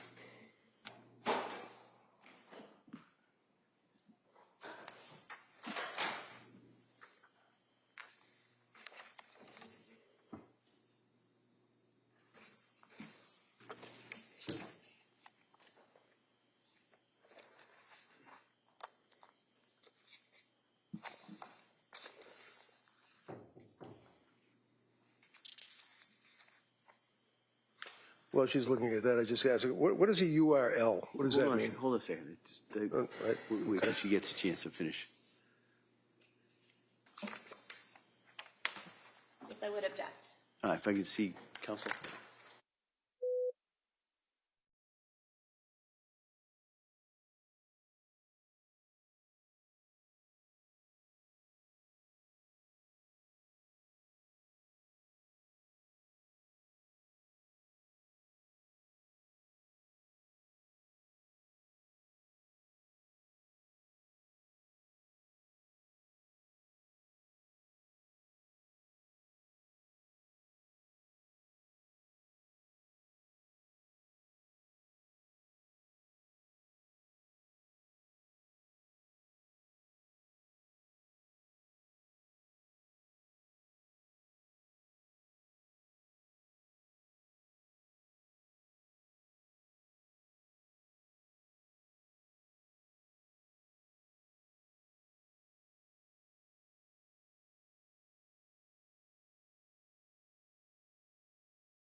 So while that's being marked Exhibit E for ID, basically, that would at least refresh your memory, sir, that in fact, inadvertently, that you touched the Wikipedia thing for suicide, but it was for Tom Hall, the singer, right? Sounds like that was the case. Okay. Do you recall what medication Lindsay was put on by Dr. Tufts? She started with Zoloft. Now, counsel had asked you about whether or not Lindsay was on Zoloft or any SSRI antidepressant medication in the past. Do you remember that question? Yeah. Do you remember her asking about that you were having a conversation with her and she said that she was going on Zoloft and that she had already been to Tufts, or was it Tufts that she got the script from? Correct. Okay. She told you that, right? Yeah. She didn't hide that from you, right? No. And it was, you were at a wedding, is that right? You were walking down the street, the two of you together, like at the end of the night. She basically told you that she had to use the meds. It was earlier in the day. It was before the wedding, but yeah. Okay. And do you recall how, to your observation, how dedicated was she to taking her medications as instructed by the numerous doctors that she ultimately saw? She always took them as instructed. Do you remember, did she in fact have a diary that she kept of the milligrams, the type of medication, the date that she took the medication, and what, if any, reactions that she had to it? Do you recall that? Yeah. And do you remember where that was kept? Did she keep it in any particular place? I think she kept it in the kitchen. In the kitchen. So I'm going to show you a photograph that the state police took in your house. Is this a fair and accurate depiction of your kitchen? Yeah. So that kind of shows a bunch of books that are in like a cabinet or something, right? Right. I'm going to show you this enlarged spine, if you will, of a book. I'm going to ask if you ever saw that before. I don't recall seeing this. Would you agree, sir, that this book is, in fact, the same book, the same coloring that was in the bunch of books in your kitchen? Yeah.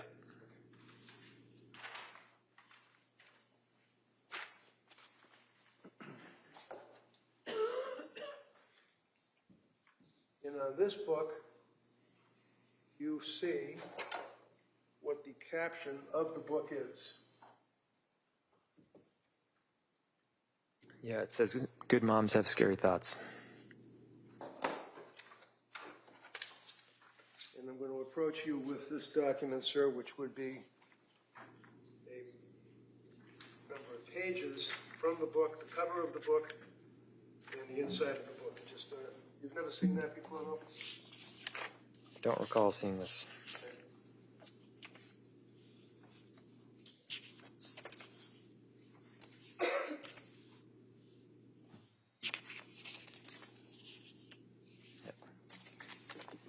So with that understanding, Your Honor, I will not offer this at this time.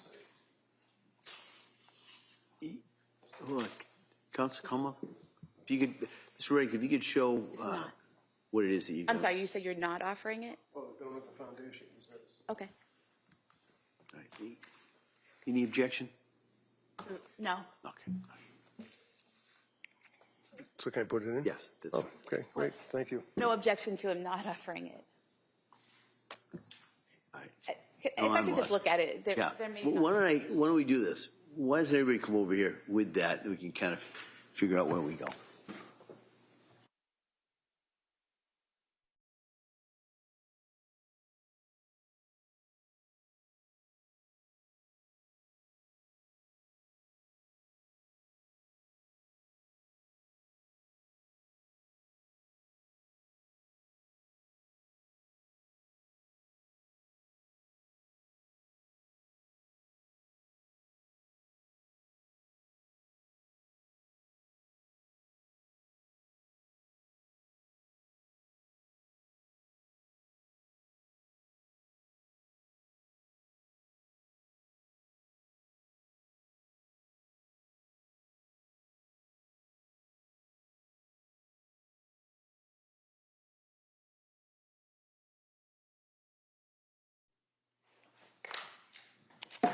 it off of the book, well, copy of the book. No objection. Okay, that may be admitted.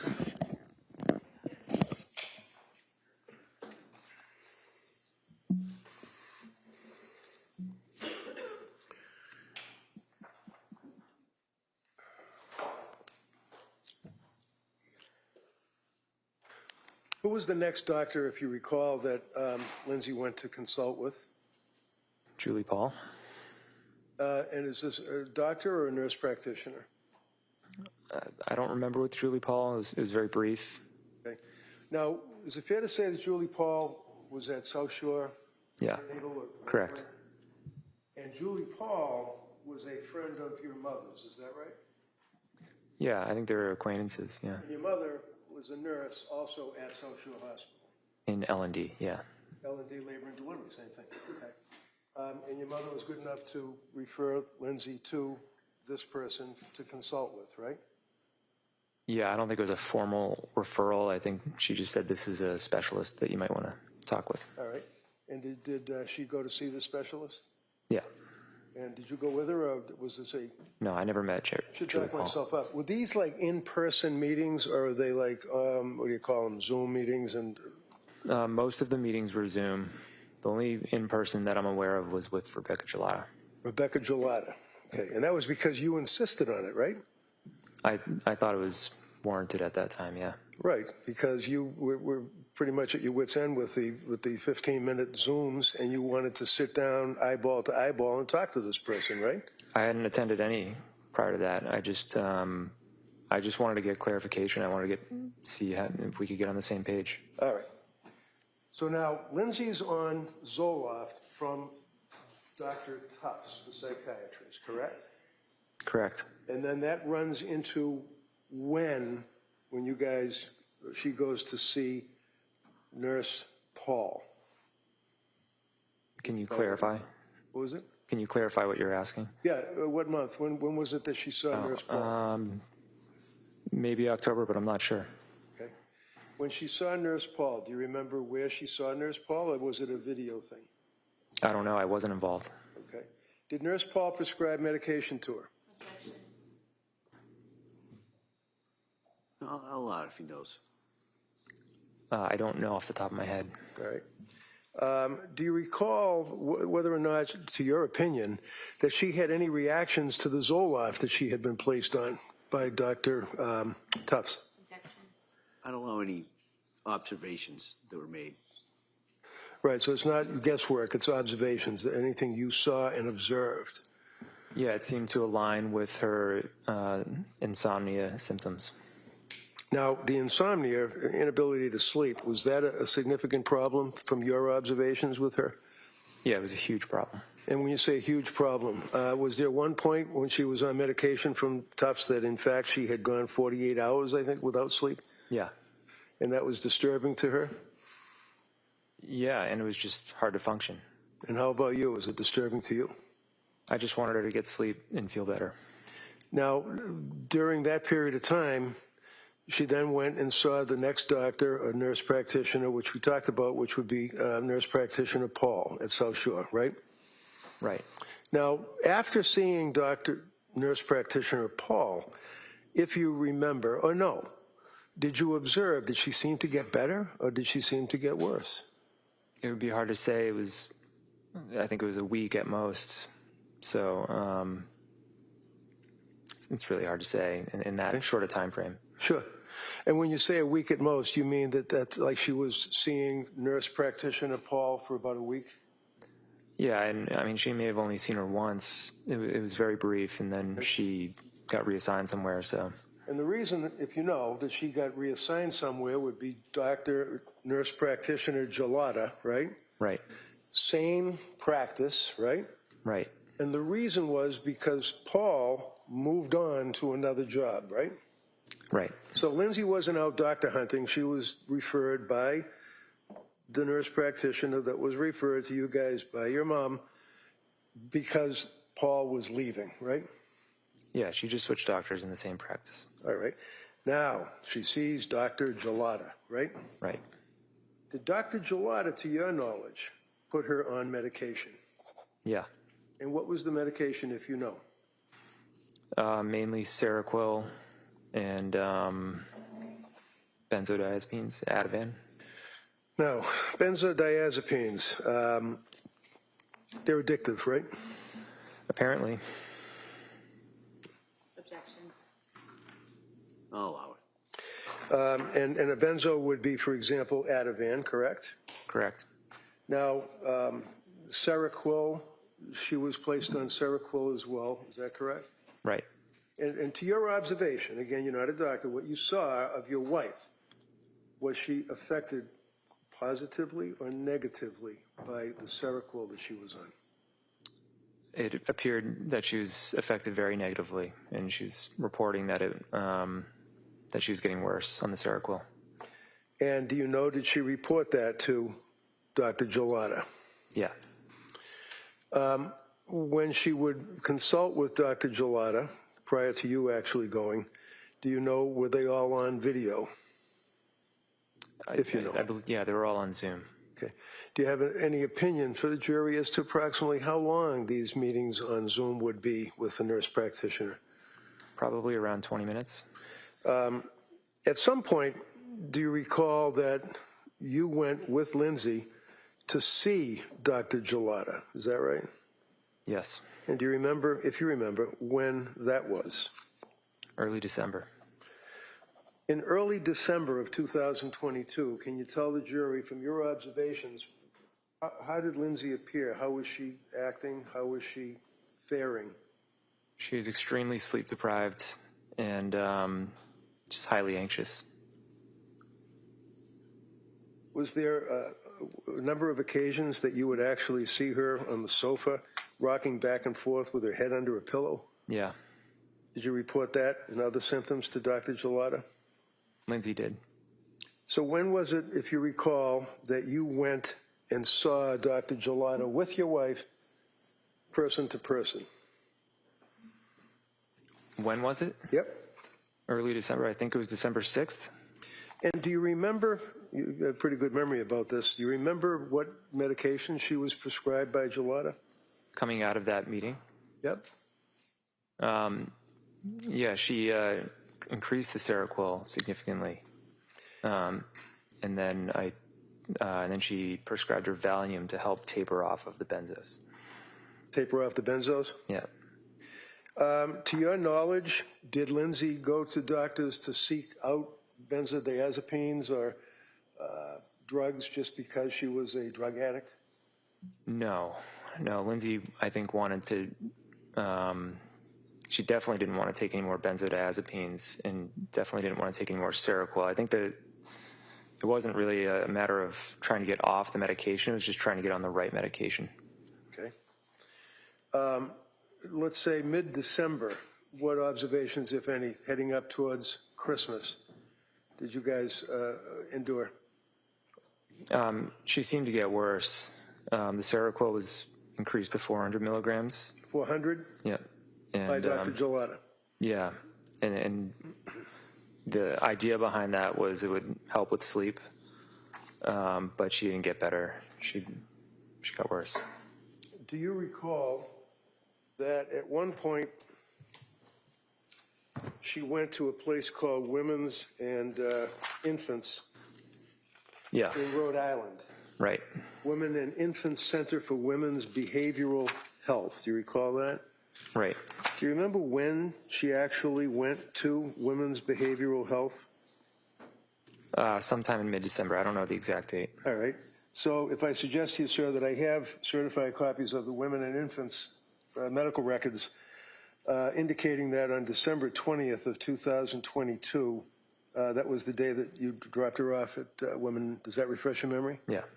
Your Honor, I'd like to offer the certified copies of the Women and Infants hospital records. I would object. We don't have a copy of those.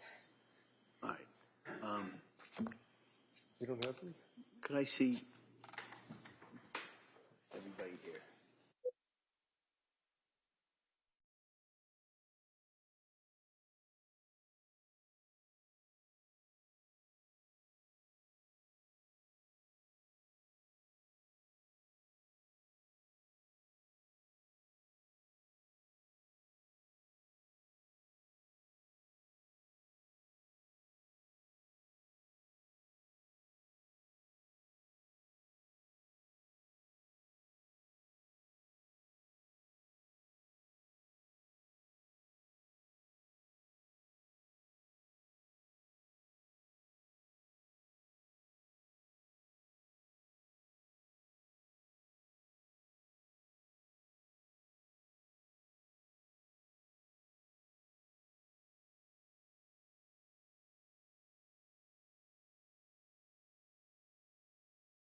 So, Mr. Clancy, do you remember that day, December 20th of 2022, that she Yeah. went to that place? How did she get there? I drove her. And do you remember dropping her off? Yeah. Do you remember what her state of mind was to go there? Was she scared? Was she happy? Was she? I think she was scared. Do you remember what you did that day? I took Dawson skiing. And where did you go skiing? Wachusett. At some point in the afternoon, did you receive a phone call? Yeah. Was it from Lindsay? Yeah. And as a result of the phone call, what did you do? She said that you need to come pick me up, and the doctors here want to talk to you, have you come in and talk for a bit. Okay. Did you go and talk to him? Yeah. Do you remember who you talked to? I don't remember their names. Do you remember the conversation? Did you describe or indicate what her symptoms were at that point in December 20th of 2022? Yeah, the conversation was they didn't. Objection. Yes. All right. Sustained at this time. Did the people at Women's and Infants Facility in Rhode Island prescribe any medication to your knowledge? I don't think so.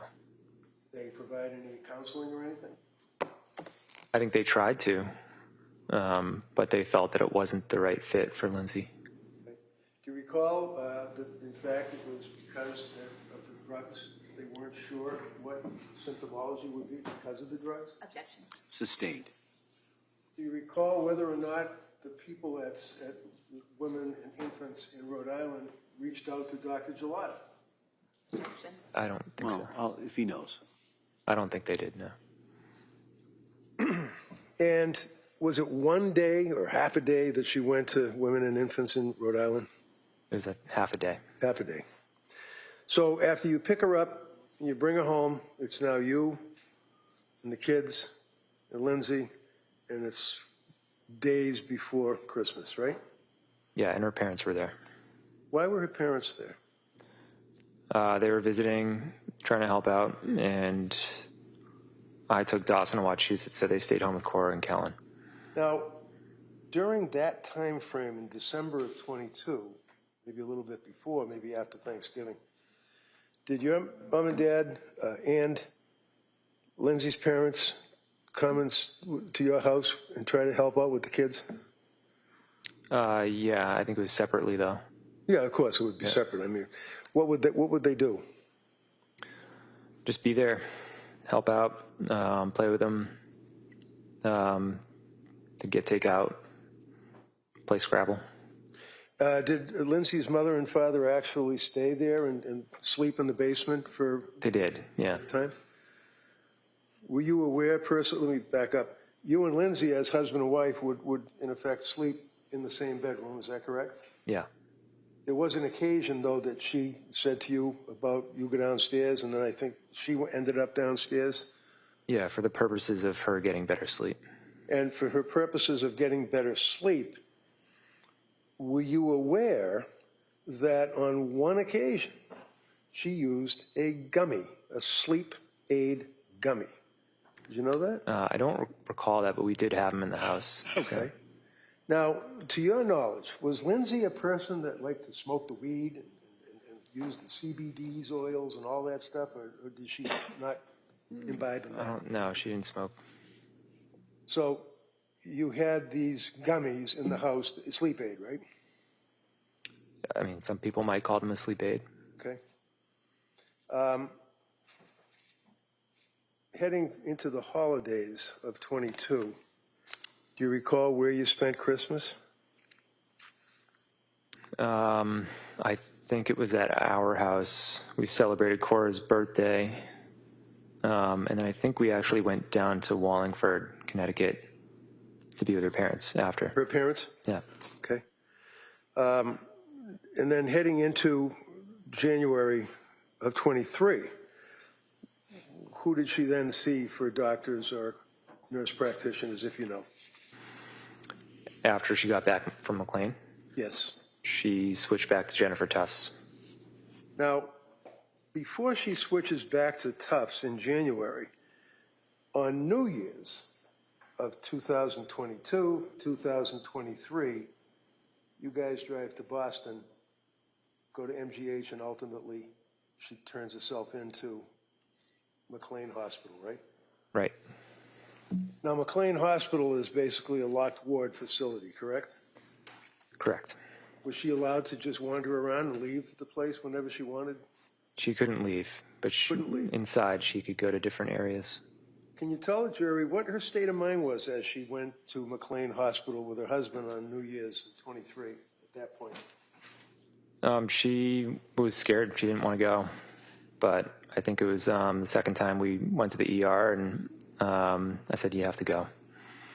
Now at McLean Hospital, I know you visited with her. Is that correct? Yeah. District Attorney asked you yesterday about the excellent care that she was provided with all these counselors and therapists, and you indicated that it was your understanding that she was playing with clay and coloring, right? Right. Can you describe for the jury what McLean was like to you as a husband visiting his wife?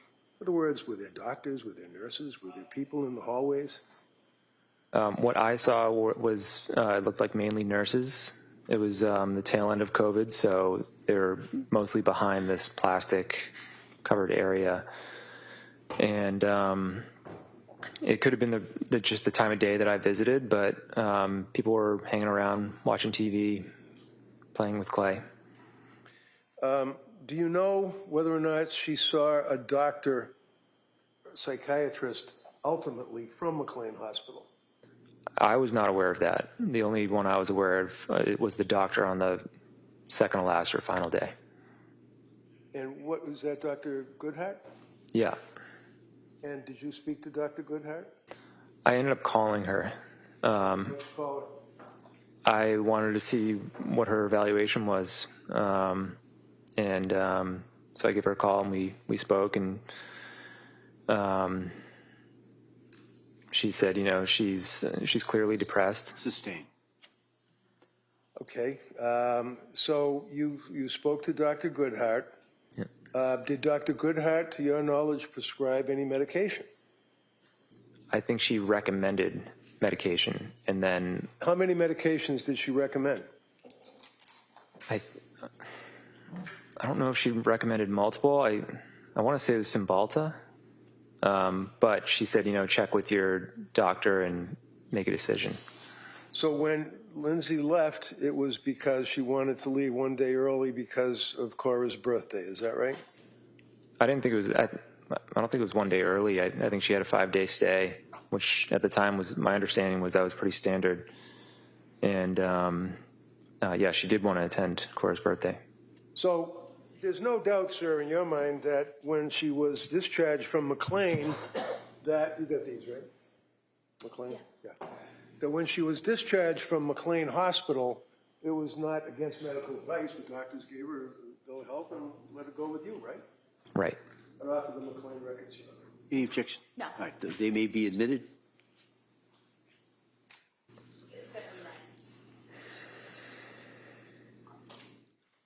Now, when you go to the hospital and you get out of the hospital, they give you a bag and you've got medications and a little card and it says, thank you for being here, stuff like that. Did you guys get anything from McLean at all? I don't think so. Did you get any recommendations other than the doctor suggesting that you might want to try Cymbalta? Did they give you a script? I don't think so. You know what Cymbalta was? No. You remember Dr. Goodhart telling Lindsay to Google it? I think that's accurate. Yeah. In fact, she Googled hundreds of times. Yeah. Medication, right? Yeah. So when you guys go home, and now it's January, obviously, you had the party for Cora, correct? Yeah. You guys had friends over, or friends that you guys knew? Friends came to the party, which was at a place in Plymouth. Would you agree with me that Lindsay had a number of friends from actually grammar school through high school through college that she stayed in touch with over the years? Yeah. And you as well? Yep. And they're good friends. Like you still would see them and you guys would do dinner and things of that nature, right? Yeah. Actually, one of your friends, I think it was one of your friends, it might have been one of her friends, actually named her in January or around that time frame to be godmother or take care of their child if anything bad happened to them and they were dead, right? Remember that? My brain has been foggy for the last couple of years, but I understand. yeah. Okay. In January, as time went by, do you recall that she would actually continue to take notes of her medications that she was taking, right? That sounds like something Lindsay would do. Kept a diary or a little log, right? Yep. I'm approaching you, sir, with this and asking if you can identify this. Handwriting. Yes. And when you say yes, and I'll put it on the little screen, what is it?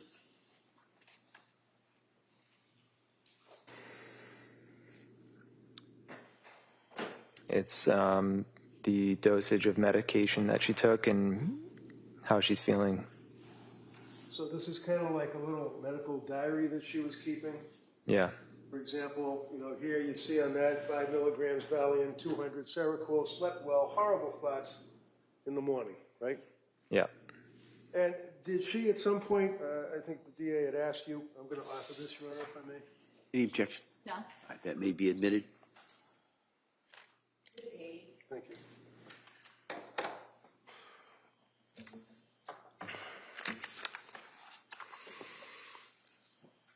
There was an occasion where she told you, in the presence of her mother, that she was having horrible thoughts, right? Right. And you told us about that yesterday. And that it was quite an emotional thing for her to do that, right? Right. After that time frame, you continued on. You were working in the basement, right?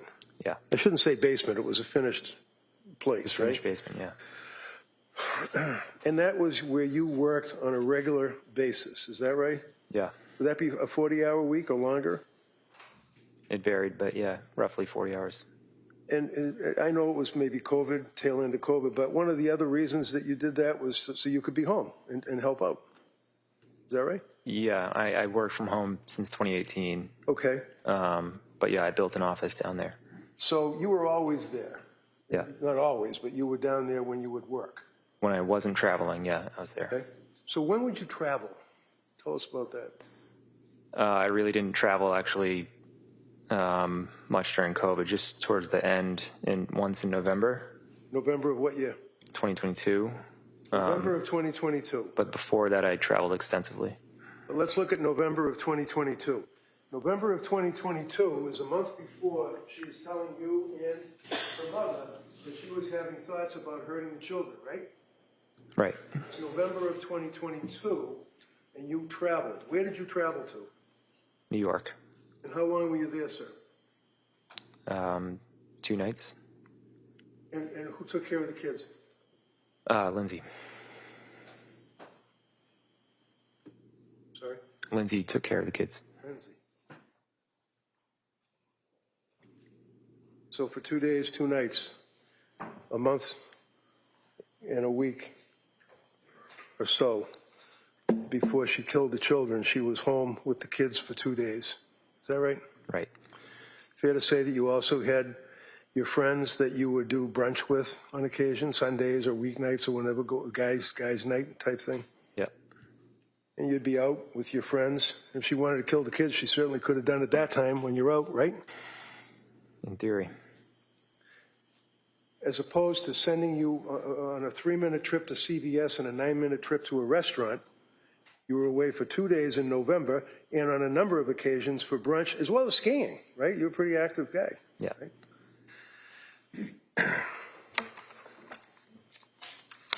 I'm going to approach you, sir, and one of the books that was in the kitchen cabinet, I believe. You remember if you ever saw this one? I don't think so. But is it fair to say, sir, that she had a number of books, about parenting and things like that, and this one here was pregnancy and postpartum anxiety workbook. Did she have workbooks that you were aware of, or work diagrams and things like that? She had books of different sorts.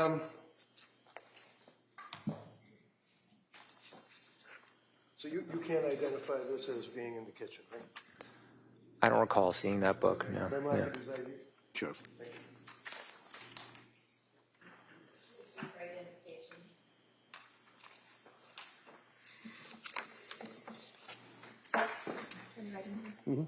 Thank you. By the way, I'll withdraw that. I'm going to approach you, sir, with this document. Excuse me. And ask if you can identify it.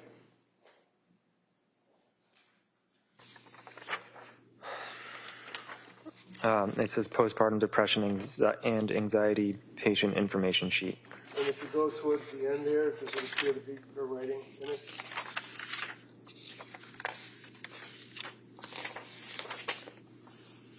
Yeah. Okay.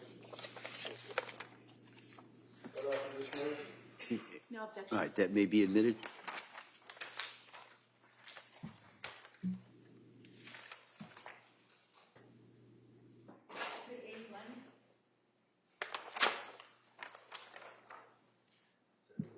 Yeah, understand.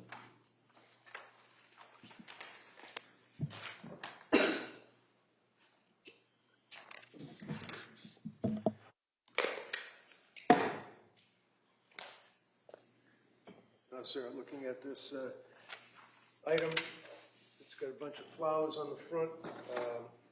Appears to be a notebook.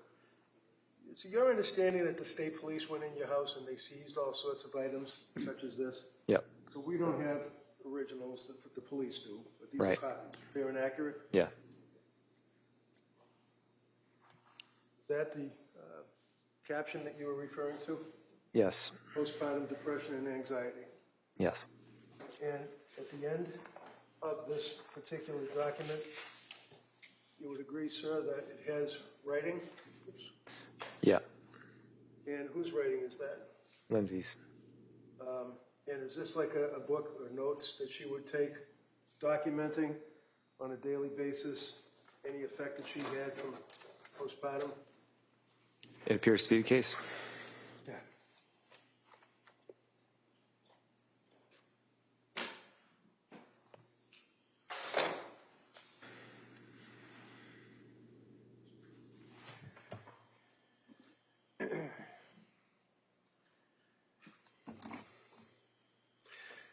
Your Honor, I would offer the records of Dr. Jennifer Tufts, Astor Mental Health Records.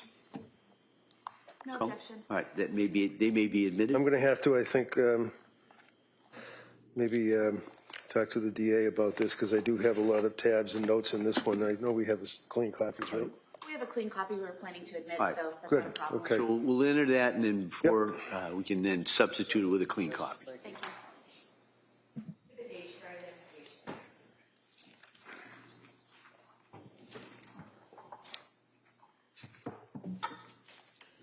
John, can I see the exhibit for the, oh.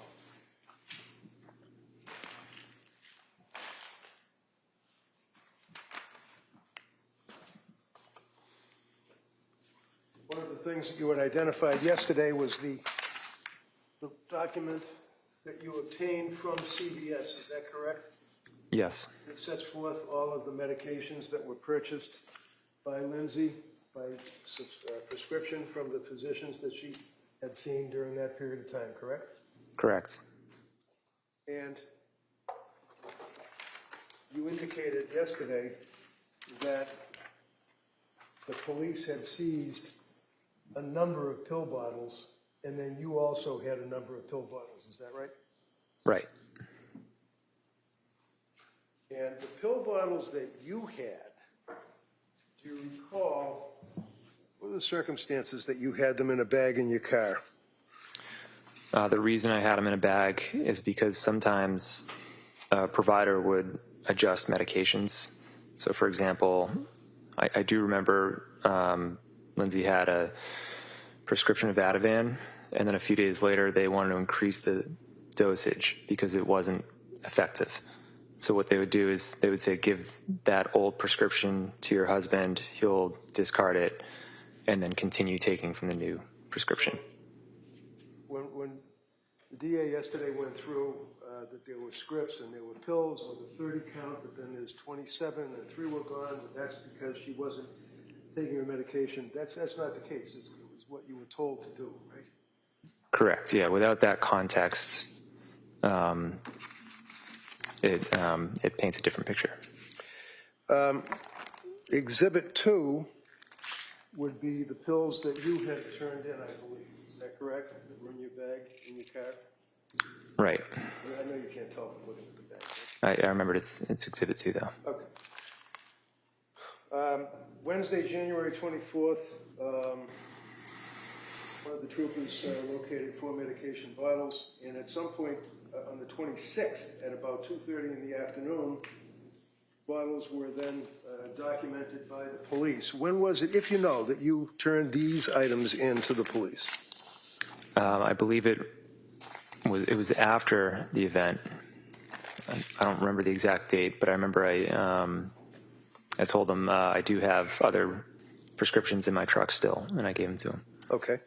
So the police already went in with a search warrant. They already seized all the drugs that they could find in the house, in the kitchen, in the bedroom. Were there drugs in the kitchen, by the way?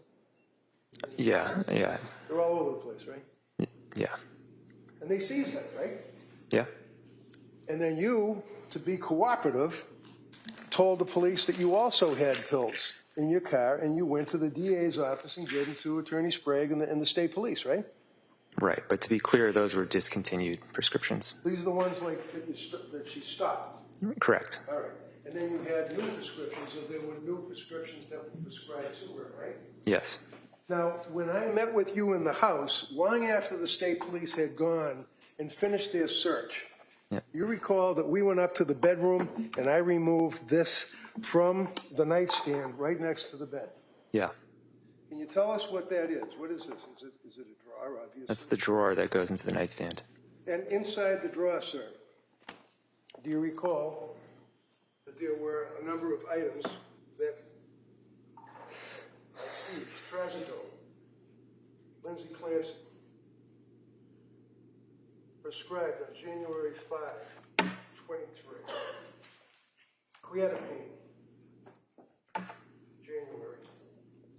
Creatinine, 100 milligrams, prescribed for Lindsay Clancy, December 21st. Lorazepam, they're all empty too, right? Yeah. Because these are what she shot down with that lemonade or water or whatever was in the cup that she ground up these pills, right? Lamotrigine, prescribed to Lindsay Clancy, December 16th of 22. Mirtazapine, prescribed to Lindsay Clancy, January 23. Those are in this drawer, and they were all empty, right? Right. You observed that, right? There's something else that was in the drawer. Do you recognize that? Yeah. What is it? It's her Apple Watch. Her Apple Watch. This is the Apple Watch that apparently the police used to go up the stairs, downstairs, heart rate, things of that nature, right? Yep. They never even seized it, did they? They left it in the drawer, right? Apparently. So, what is this item, sir? If you can identify that for us. It's a face mask for sleeping. To sleep? Yeah. Now, you had mentioned something, I think, about pillow spray. What is that? She bought some pillow spray. It apparently helps you sleep. And did you see her using that on a regular basis? Yeah. Yes? Yeah, she did. Your Honor, I would offer Roth. I could just see, Yeah. I think you. And I think there's a watch on the side there. Oh.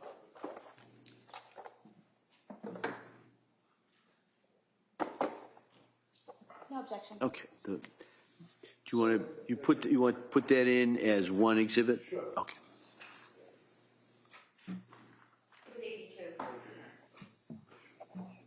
In reference to the Apple Watch, sir, how many Apple Watches did she have? If you Just know? one. Just one. It's the only one she had. Police never seized it, right? Correct. And and the drugs that were in the drawer, the empty drugs and the pill bottles from January, December, 22, 23.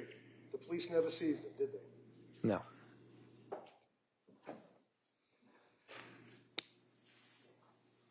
showing you an item, sir. It's like a little green vase. Have you ever seen that before? Yeah. Can you tell the jury what it is? Objection. We could go to sidebar. Yeah, can I see counsel sidebar, please?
Contents.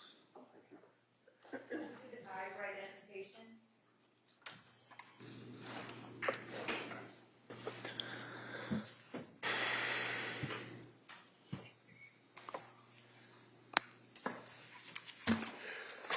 To your knowledge, sir, was she advised by nurse practitioner Tufts to keep a nighttime dump diary of all of her thoughts and write them down so that she had something that she could refer to? Not that I'm aware of. You ever see her writing notes in a diary or like a thing with dates on it, November 23rd, for example, things of that nature? I knew she kept notes, but I didn't see her doing it. I'm going to show you this document. Item ask that appears to be her handwriting. Yeah. And does that contain indication as to her state of mind, particular date, or dates thereafter? Yeah. Just take a look at the other pages just to make sure that you all her handwriting.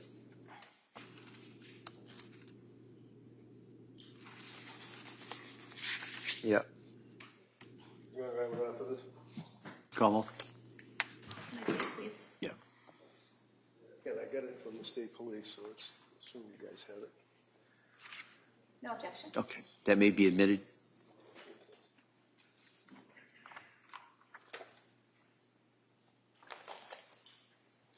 Page 3. I'm going to show you another document, Sarah. It appears to be a document. Do you recognize her handwriting? That document, the dates, September 29th, for example, 22. Yes. And does that appear to, can you tell us what that appears to be, sir, if you know? Looks like a schedule for Callan. And the schedule for Callan, that would be, what, like when he's eating or sleeping or something like that? Yeah, and naps. Yeah. So, for example, where it says September 29th, there it is, 22, and then it makes reference to Callan, last fed with a time frame, and then there's a bunch of pages like that that go forward on those dates. Is that what that is? Yeah. Put him down for a nap, 9:35 with a smiley face, things like that, right? Right. Is this typical for Lindsay that she would document these things as a new mother? Yeah. Was she being controlling, in your opinion, of her child and of you by doing this schedule? No, I found it helpful. For this, Your Honor, I don't think there's any. Any objection? No objection. All right. That may be admitted. One of the things, sir, that the district attorney had asked you about is the exhibits of the, I think it was the window in the bedroom. You said it was 20 feet drop to the ground. Right. Is that right? This is a photograph of the same one you already introduced, but I just don't know where it is. So this is the photograph of the house. You can identify that, right? Yeah, that's the living room window. Okay. And the window that you're talking about that's 20 feet up would be on the very top of that picture, correct? Correct.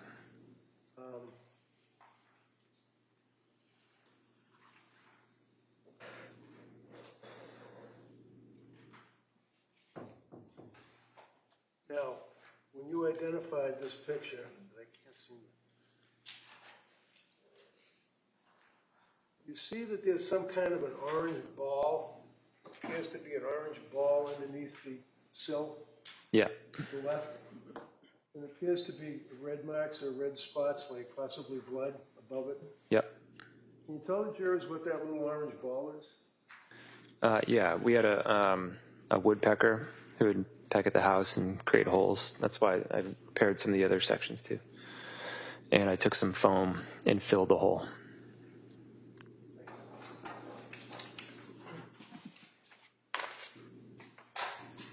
I'd offer that, Your Honor, just continuity. No All objection. right. That may be admitted.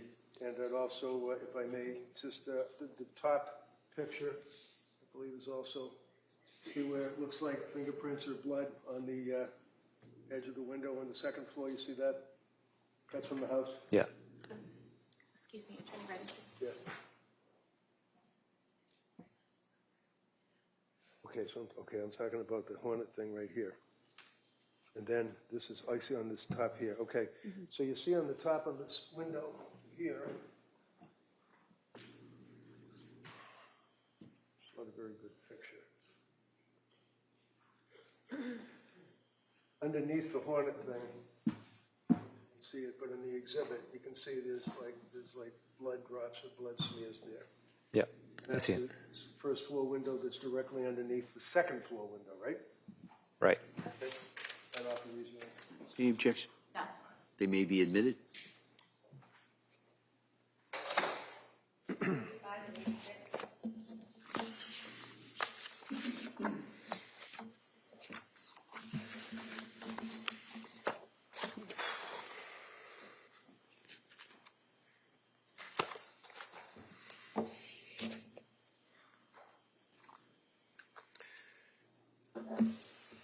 I'm all set, thank you, sir.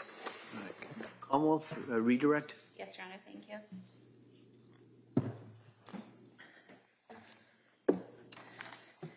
Mr. Clancy, you were shown an email, and it's been marked as an exhibit that you sent to coworkers on January 24th, 2023 at 5:24 p.m., correct? Yeah. And you were asked about it coming from the Surface Pro, but your testimony was that it could have come from your iPhone, correct? Correct. And in fact, you watched footage earlier of yourself going into the CVS in Kingston at 5:32 p.m., correct? Correct. And you had your phone with you, correct, because you used it? And we also saw you on the 3V footage using your phone as well, correct? Right. So you were clearly out of the house at 5:24 p.m., correct? Sorry, what time did you say I was at CVS? So you walked in at 5:32 p.m., correct? Correct. And you left the house. As you were leaving the house, Lindsay sent you the text about PDLX, correct? I don't know if I had left the house yet, but yeah. But that was sent at 5:15 p.m., correct? Right. And how far away is the Kingston CVS? 3 minutes. Okay. And so you leave the house, you get into your car, and you drive to CVS, correct? Correct. And so that should have taken 3 minutes, correct? Yep. So after the text that was sent at 5:15 p.m., that would have been sometime around 5:18 or 5:20 p.m. that you should have arrived at CVS, correct? Right. But you don't go in until 5:32 p.m., correct? I don't know. We could I pull don't up. know what time I pulled in the parking lot. I'm not asking what time you pulled into the parking lot, but is it fair to say that the video that you were shown earlier shows you entering the store at 5:32 p.m.? Yes. So from the time you should have been at the parking lot of CVS around 5:20 p.m. until 5:32 p.m., could you have been in your car sending this email on your iPhone? Yeah, I just don't know if I pulled into the parking lot at 5:20. But sometime after the text was sent from Lindsay about PDLX, but before 5:32 p.m., you were in your car. Correct. Okay. Yes. Now, you were asked about my questions to you about going to Boston, and my questions to you were about December 3rd, not December 2nd, correct? Correct. Because your anniversary is December 3rd, not December 2nd, correct? Right. So Dawson was taken to the doctors on December 2nd, correct? Correct. And on December 3rd, did you have plans? Not that they were followed through, but did you have plans to go to Boston that day? Yeah, so I can provide some clarification on that. Sure. So yeah, on Monday I was a little bit confused by it because we were home. But yeah, I think there was a plan prior to that, like an anniversary plan to go to Boston, but it was canceled. Okay. And the picture you showed was from September. So the plans that you had to go to Boston, showing you here.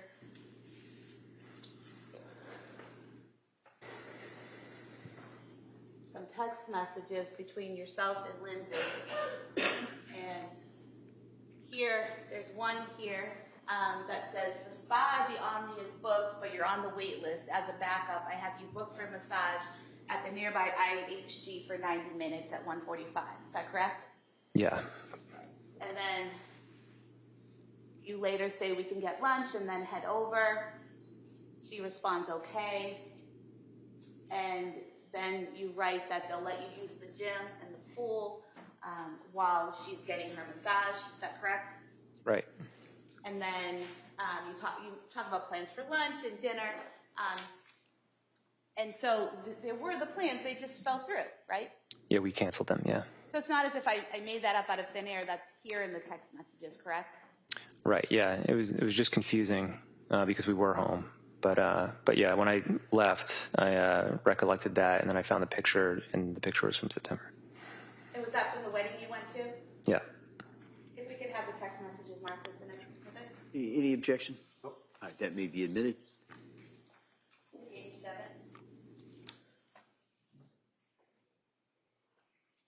Now, in cross-examination, you said that Lindsay always took the medications exactly as instructed. Mm-hmm. But in direct, you said you weren't always with her every time she took the pills. Is that correct? That's correct, but the understanding was that she took it as directed. Because she told you she did? Yeah, And because you trusted her to do so? yeah. Okay. But you can't sit here and say definitively that she took every pill exactly as instructed every single time because you didn't watch her every time, correct? I was not standing next to her every time she took pills. And you were asked about the Facebook search in August 23rd, 2022. And you were asked about being on the Surface Pro and looking up the country singer who had Yeah. killed himself. Is that right? Right. Okay. So I think that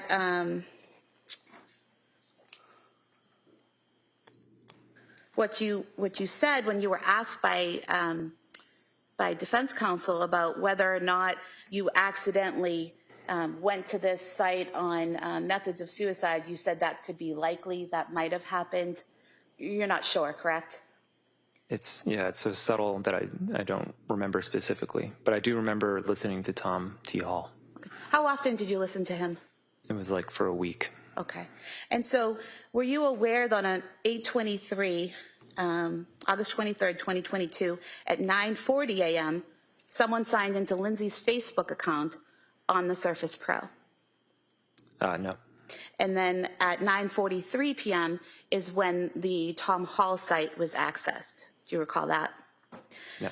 And at 9:45 a.m. is when a person not just hit a link by accident, but actually had to click on a link to go to suicide methods. Are you aware of that? No. Okay. Is there any reason why you would have been going in and logging on to Lindsay's Facebook account while going on Wikipedia and looking at suicide methods all in that same 5 minutes? I didn't log into Lindsay's Facebook ever. It's very possible that I looked at Tom Hall's Wikipedia page, but At some point? yeah. Do you remember spending 3 minutes on the methods of suicide site, scrolling through and reading the methods of suicide site for 3 minutes? No, I don't remember something I did for 3 minutes almost 4 years ago. Do you remember being on that site, the methods of suicide, and clicking on a link to a bridge in Australia that people use to commit suicide? No. No. So in this 5 minutes or so where someone's using the Surface Pro, using Lindsay's Facebook while doing that, and then clicking on these links you don't remember, you think it might have been you? I have no idea. Okay. Now, you talked about Lindsay's stay at McLean Hospital. You said that it was a locked ward, she had to stay there. Is that correct? Correct. But it was a voluntary commitment, wasn't it? Yeah. You didn't file any legal paperwork to have her committed, correct? Correct. There was no court order making her stay there, correct? Correct. So if she wanted to leave and expressed to the doctors that she wanted to leave, and they didn't believe she was a danger to herself or others, she could leave, correct? To be honest, I don't know. Okay.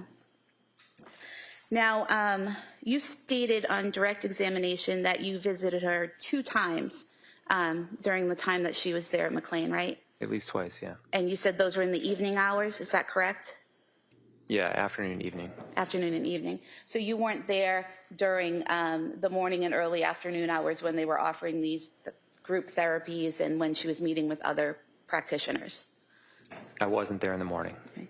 And were you there during the when the staff was checking on her every 15 minutes? No, but she did tell me about that. Okay. And were you aware that she was evaluated several times, and at first she had to stay on the unit, but then eventually, based on what she was telling them, she was allowed to go on the grounds with staff? I was aware that she went on at least one walk. Okay. And so people were seeing her and interacting with her and changing the way her stay went at McLean Hospital throughout her stay. Yeah. And you talked about Dr. Goodhart recommending medications. What was the medication that you said that she recommended? I thought it was Cymbalta, but I think she ended up taking amitriptyline.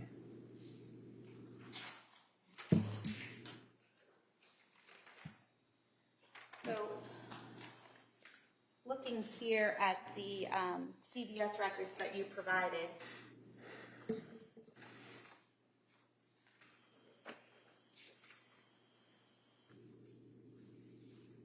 We see, I'm sorry, here we go. So we see here,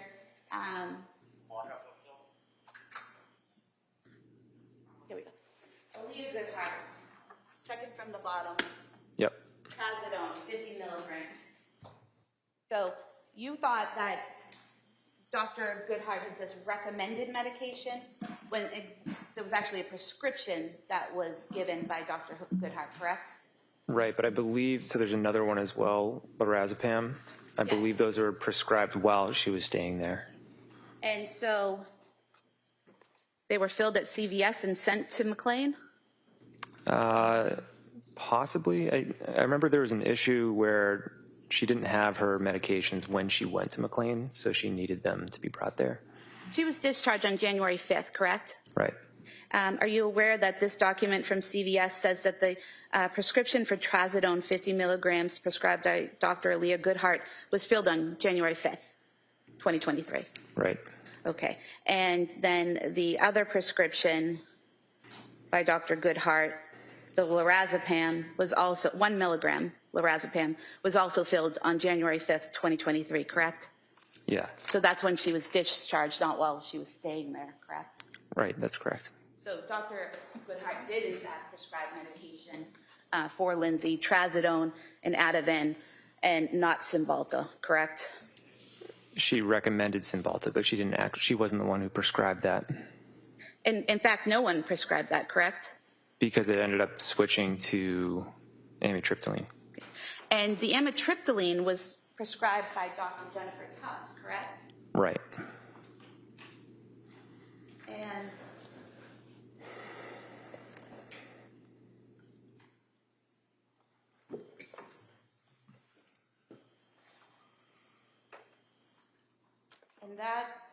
Dr. Tufts prescribed 5 milligrams of diazepam on January 9th, 2023, correct? Right. And amitriptyline on January 16th. It was 10 milligrams of amitriptyline. And that was prescribed when Lindsay said she was having some issues with depression, correct? Correct. Okay. So she went to McLean Hospital and she was weaned off the Seroquel, correct? I believe so, yeah. And all the medications that she had taken prior to going to McLean, she was no longer on, those were gone, correct? Once she had been in McLean. I don't know if it was, I'm not sure. I don't know if it was all of them. Well, did you have conversations with your wife about what she was taking? I mean, were you aware that she was only on, only prescribed trazodone and Ativan when she left McLean, and then amitriptyline was only added on the 16th? So just those 3 medications? Yeah, but I thought she was taking trazodone before McLean. Right, so she had been prescribed it before and stopped taking it, correct? I don't remember. I'd have to look back on records. So you're not sure about what she was taking and when, are you? Not the exact dates, but I remember she was taking trazodone, and I thought she was taking it before McLean. So the best resource of what she was prescribed and when would most likely be the doctors and the CVS records then, correct? The CVS records is a good resource. Okay. And you talked about the pills and how these were pills that she was no longer on, so it wasn't really a good representation of what she had taken, correct? Correct. But she was only prescribed Zoloft once, right? At the very beginning? Right. And she only took 7 of those pills, correct? Right. So it wasn't as if she was prescribed a higher dose or a different dose of Zoloft and was still taking that, and so that 7 pills misrepresents the Zoloft she took, right? I believe she switched because, or she stopped because she was switched to Prozac. Okay. And then even going forward, the Prozac, there weren't many pills taken out of that either, correct? Yeah, eventually she stopped that as well. Okay. So she'd take a few pills, she'd have some side effects, they'd switch the medication, correct? Yes. And so they were trying to figure out what would work for her, correct? Yeah. Okay. And then she ends up at McLean because she's having difficulties, according to her, with the Seroquel, correct? That was part of it, yeah. And they wean her off of that, right? Yep. And then after McLean, she's only on the trazodone, the Ativan, and then on the 16th, adding in the amitriptyline, correct? Right. You mentioned that you went to New York in November of 2022. Defense counsel said that was a month before the children were killed, but that's actually 2 months before they were killed, correct? It was, yeah, it was about a little more than 2 months. And she hadn't been on the Seroquel yet, right? I don't know exactly when she started the Seroquel. Would December sound right? Yeah, or end of November, yeah. And so when you took your trip to New York, she was having some issues, but she was doing okay, wasn't she? She was doing much better than she was in December. Okay. And did you also take another trip with Cora in November? Yeah, so I did the trip to New York, and as soon as I got back, went to bed, and then the next morning left with Cora. And was that November 4th through the 7th to San Francisco? Yeah. And who was taking care of Dawson and Callan while you were in San Francisco with Cora? Lindsay.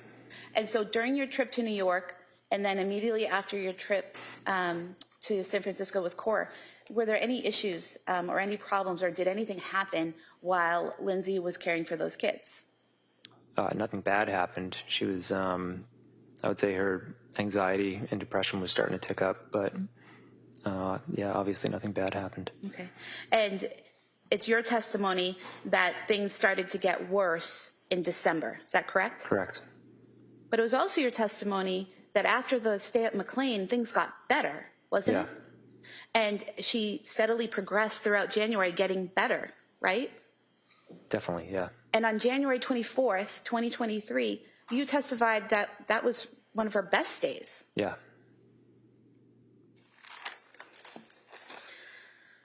You were asked about the Apple Watch. The police didn't collect the Apple Watch, right? They did collect her phone, correct? You identified it earlier, right? Correct, yeah. And her Apple Watch was linked to her phone, was it not? It probably was, yeah. You were also asked about the drop from the second floor window. Were you aware that the measurement from the windowsill to the ground was actually 12 feet? I've never measured it, but yeah, I believe what you're saying. And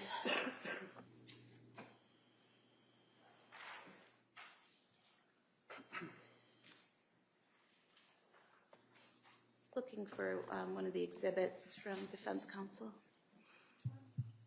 It's the, yes. Exhibit 84, this was the packet here that defense counsel was going through with you, where you said this is Lindsay writing Callan's schedule, is that right? Right. But this was also Lindsay sending notes back and forth between herself and Elaine, is that correct? Possibly.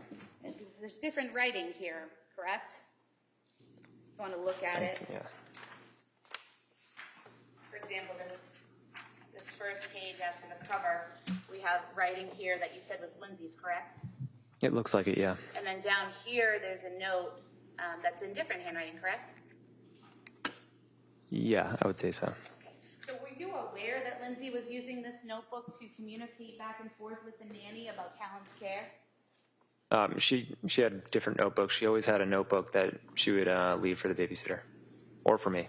And so, for example, on Tuesday, September 4th, she wrote, last fed at 6 a.m., give him a bottle whenever he wakes up. He likes it very warm. He's been resisting the bottle. If he won't drink it, after 45 minutes of trying, please text me to let me know. Put down for next nap 1 hour after he wakes. Try to put down drowsy but awake. But if he cries, pick him up and rock, bounce, or hold him until asleep, then put down. He usually sleeps 45 minutes, but let him sleep as long as he wants. These are very detailed notes that Lindsay is sending to the nanny, correct? Yeah. And then she also wrote, if you have time, wash and cut up veggies, sweet potatoes, 1-inch cubes peeled. Broccoli, small pieces. Peppers, 1-inch pieces. Plastic Ziploc bags to put them in. Next bottle, 2.5 hours after the first bottle, correct? I believe what you're reading, yeah. So very particular about what she wanted the nanny to do, how she wanted her to do it, and when to feed Callan, when to put him down for a nap, all of those things. Very particular, correct? Sounds like it, yeah.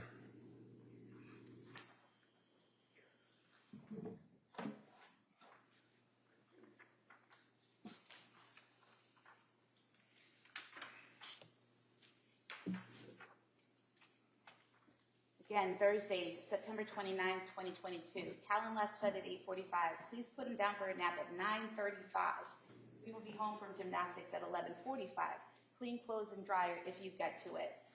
So again, very specific times for putting him down and when to get up and asking her to do additional work like laundry and things like that, correct? Yeah.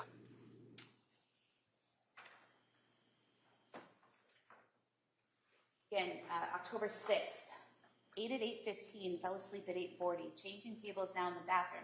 If he wakes before 9:40, give him 15 minutes to settle himself back to sleep. I'm hoping he will sleep till 10:15. If he is still asleep at 10:40, wake him. Feeding at 11 a.m. First try bottle. If he doesn't take it after 15 minutes, make oatmeal. 2 tablespoons of oatmeal. Make thin with breast milk. Can heat for 5 to 10 seconds. Again, very specific directions on what she wants done and how she wants Callan cared for, correct? Yeah? And throughout this notebook, it's more of the same, correct? Or have you even seen that? I haven't seen it, yeah.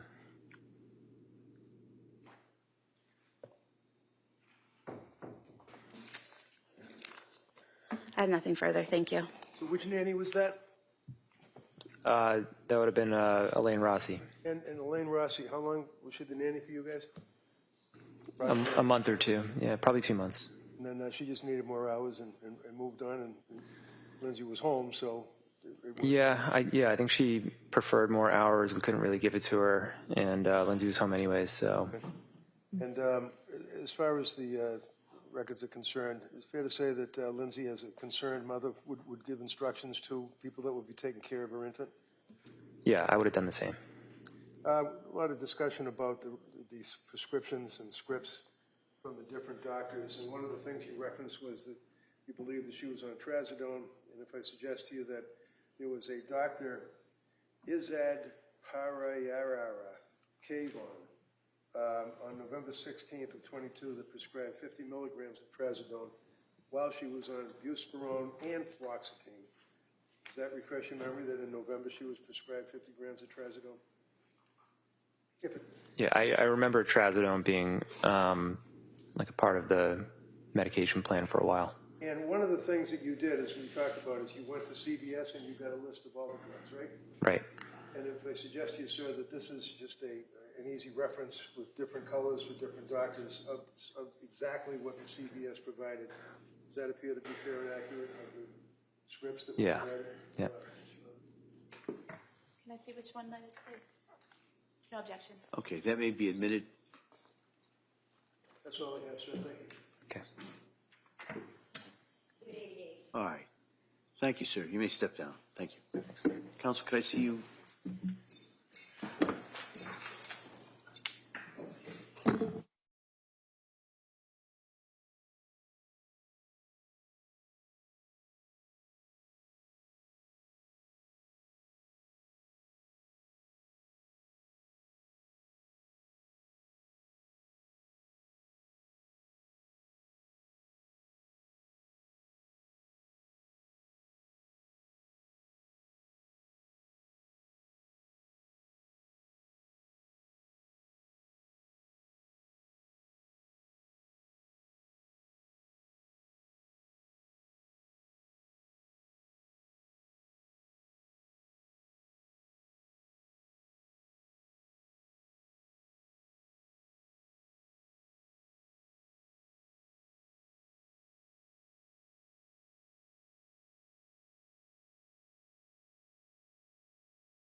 the jury, I know it's been a long day for everyone, so we're going to excuse you till tomorrow morning.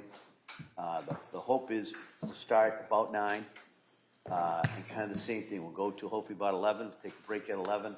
We'll have a break from 1 to 2, and we'll go into the afternoon around 3 or 4. All right? So that's the thing. Remember, I'm going to ask you those questions about not talking about the case, not doing any research about it, don't watch anything about it. You have to keep an open mind. At this point, you've heard some evidence, but you haven't heard all the evidence. You haven't heard the law that you are to apply to the evidence. So you've got to, at this point, you've got to keep struggling in a sense, keep that open mind. So I'm going to excuse you.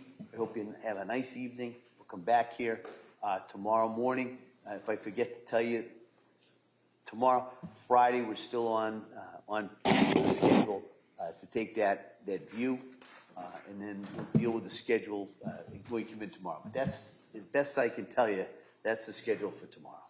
So again, thank you so much for all your work on this case so far. I hope you have a nice evening. We'll see you tomorrow. Court, all right. Good. Close the notebooks. Testimony chairs, please.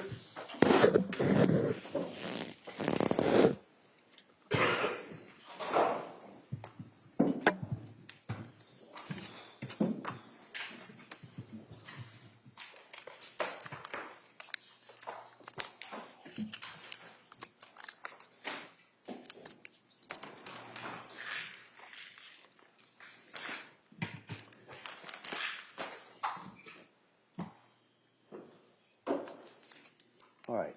And so we'll be in recess on this matter till tomorrow morning at 9 o'clock. Thank you. Thank you. Thank you.